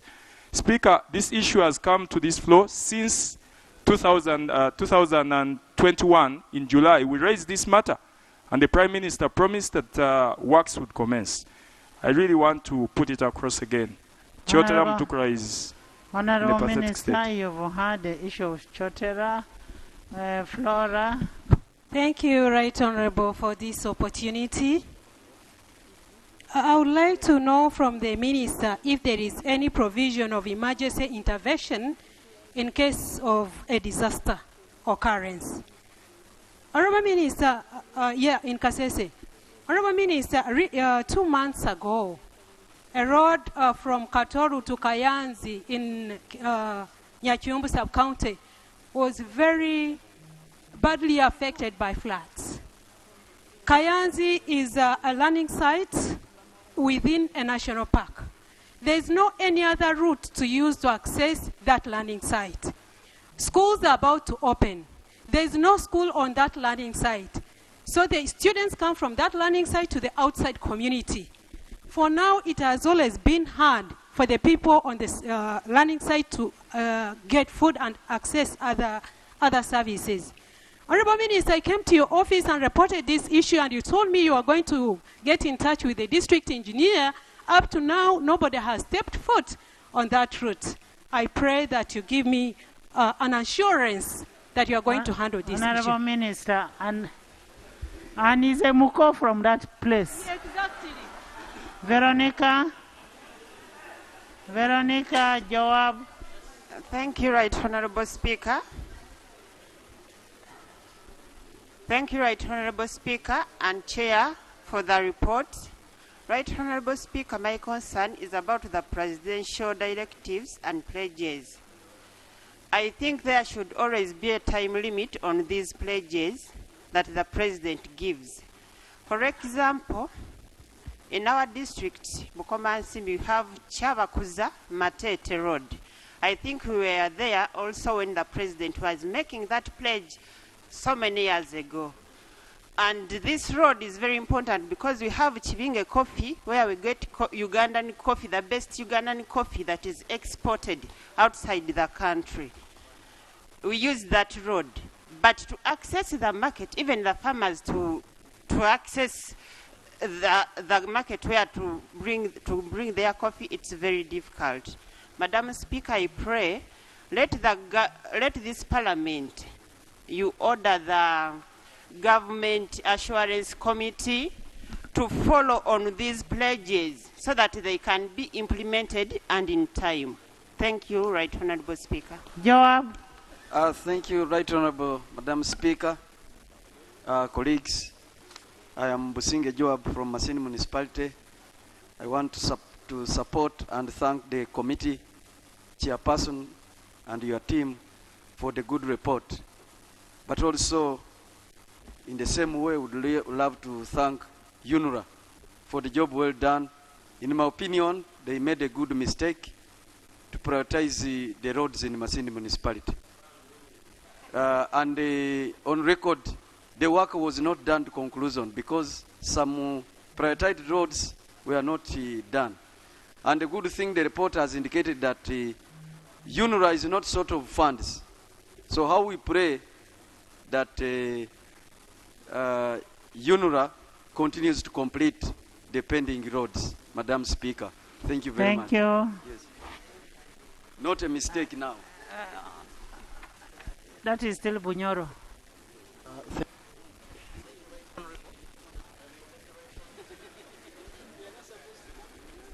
Thank you, Right Honourable Speaker. Then in Toroko. The report came out with one key issue of delayed compensation of PAPs affecting land acquisition, and the case in point on the Masindi to Biso Road, the 48-kilometer road which was supposed to be completed this year. A lot of PAPs have not been paid, especially those who are sugarcane growers. When we wrote to UNRA, they wrote back by saying that they don't have commercial value for the crop of sugarcane. And this has delayed compensation. At the end of the day, the roadworks are going to take longer than expected, thus causing financial loss to the government of Uganda. I beg to submit. Thank you. Honorable Evander. Give me one person. Thank you so much, the Right Honourable Speaker, for the opportunity. I also want to thank the Chair and the team for the wonderful report. I also plead with members that this report should be adopted. The Right Honourable Speaker and Honourable colleagues, I'm so much concerned about delay implementation of some projects. Like this project of Karugutu Ntoroko Road. The Right Honourable Speaker, since 2016, this road has been on procurement up to now. The other day, Honourable Minister, I asked you in a committee, what is happening with the procurement of this road? And it's the only tarmac road that would have in Ntoroko. And given the fact that that's Karugutu Ntoroko Road, and given the fact that the Minister of Works constructed a good one border stop point in facilitating trade between Uganda and Congo. But the fact is that the road is too bad. So, the Right Honourable Speaker, I want really the Minister to tell us today, so that as people's representative, I take the news in Ntoroko that this project is not attainable. And two, Thank you. And two, it's an issue of delay payment of PAPs. The Right Honourable Speaker, the fact is that when PAPs are mentioned, evaluated, they will know that they are not going to do any other work on that piece of land. For almost 6 years, no development. People are not using their lands because they are PAPs, which is very, very disturbing. Lastly, it's on issue of payment of contractors. The Right Honourable Speaker, the other day, UNRA told us they have 599 billion. That's the money that they need to pay contractors. And it accrues almost 300 plus per day, millions per day. 200 something per day. Interest. This hemorrhage. It's so disturbing, and really want to beg Parliament, and this appropriation, we should add these monies so that you know pay the contractors, So the government shouldn't continue losing a lot of money. Madam Speaker, 250 or 280 millions per day. This is a lot of money which can do a lot of work, hospitals and schools. I beg to submit, Madam Speaker. Thank you so much. Aza, you're older than all of us here. You're more mature than all of us here, but your conduct does not show your age. You can speak, but don't repeat that conduct anymore. So long as we are in this house, me and Taebwa. Never. Have you heard? After that, you go to Mbwa. Most obliged, Madam Speaker. Thank you very much, Right Honorable Speaker, and my dear colleagues of the August House.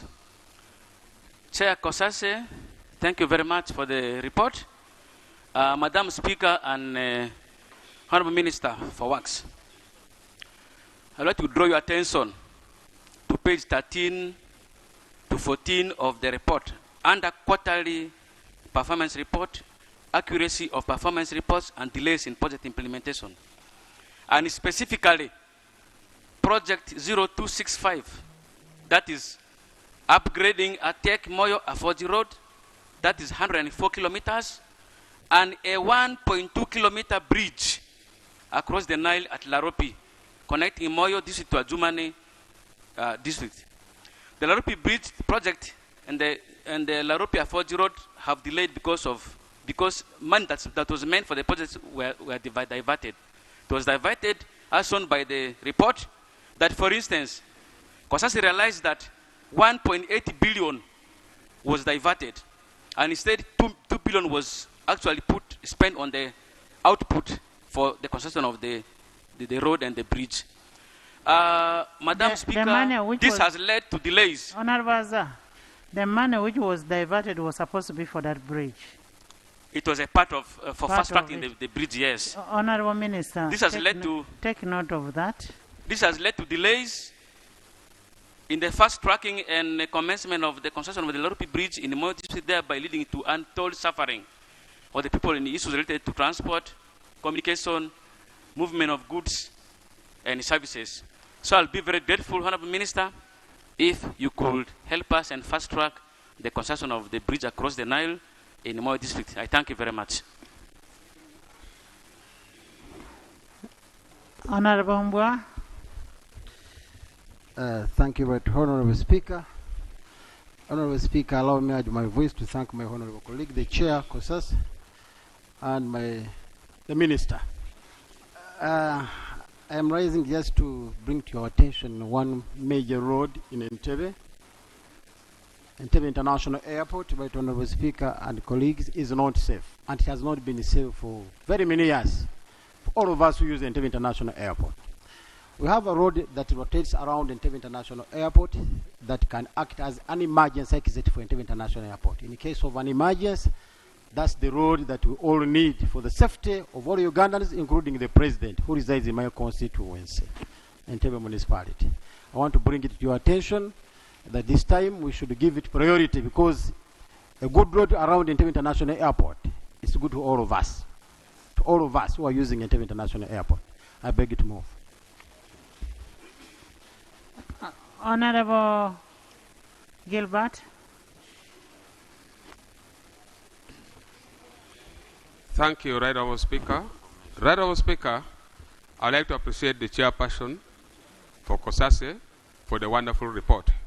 Right Honourable Speaker, looking at Entebbe Kampala Express Highway, the payments for road tolls, Right Honourable Speaker, as the government, we need to be very serious. Right now, what they are charging is quite high. And wherever you are passing from that road, you must pay. Assuming, Right Honourable Speaker, assuming someone moves on that road more than 5 times, and you must pay. Right Honourable Speaker, I really pray that if it could be changed, let it be paid once. That would be far much better, Right Honourable Speaker. Right Honourable Speaker, looking at the economy, the situation is not all that good. That payment is extremely high. 2, Right Honourable Speaker, I'd like to thank the chairperson. How much is it? No, it depends on the vehicle. Small vehicle, 5,000. Big cars, 10,000. Trailers, 20,000. The amount goes like that, right? That is on a road toll? Yes, on the road toll. Or the express highway? Yes, on the express highway. Now, if you don't want to pay 5,000, why don't you pass the main road?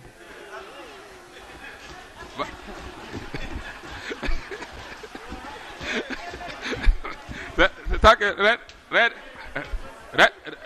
Red Speaker. I am happy that the government has done well. When you are passing from that road, is more convenience because there are no jams. There are no jams, and more so when you are in a hurry. So we are really happy for the road, Red Speaker. But we are now trying. If the government can consider, let it be paid once. If you are going to Entebbe, you pay once. Coming back, you come for free. And tomorrow you go once. That will be better. Finally, Honorable Speaker, I would like to thank the chairperson for bringing to the attention about the compensation by UNRA before the contract is awarded. Honorable Speaker, in many instances, UNRA or government awards contract to the contractor before clearing, before compensation, when they are not sure whether someone would accept for the rights of way. So it's very paramount, let the government clears the issue about the compensations, and then the contract is awarded. We have seen many contracts being delayed. Well,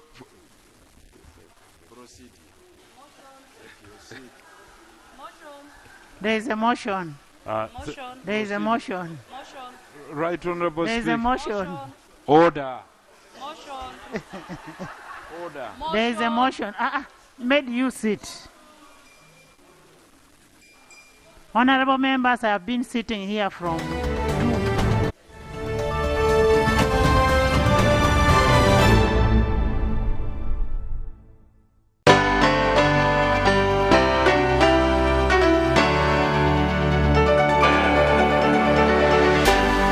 UBC, inspiring Uganda.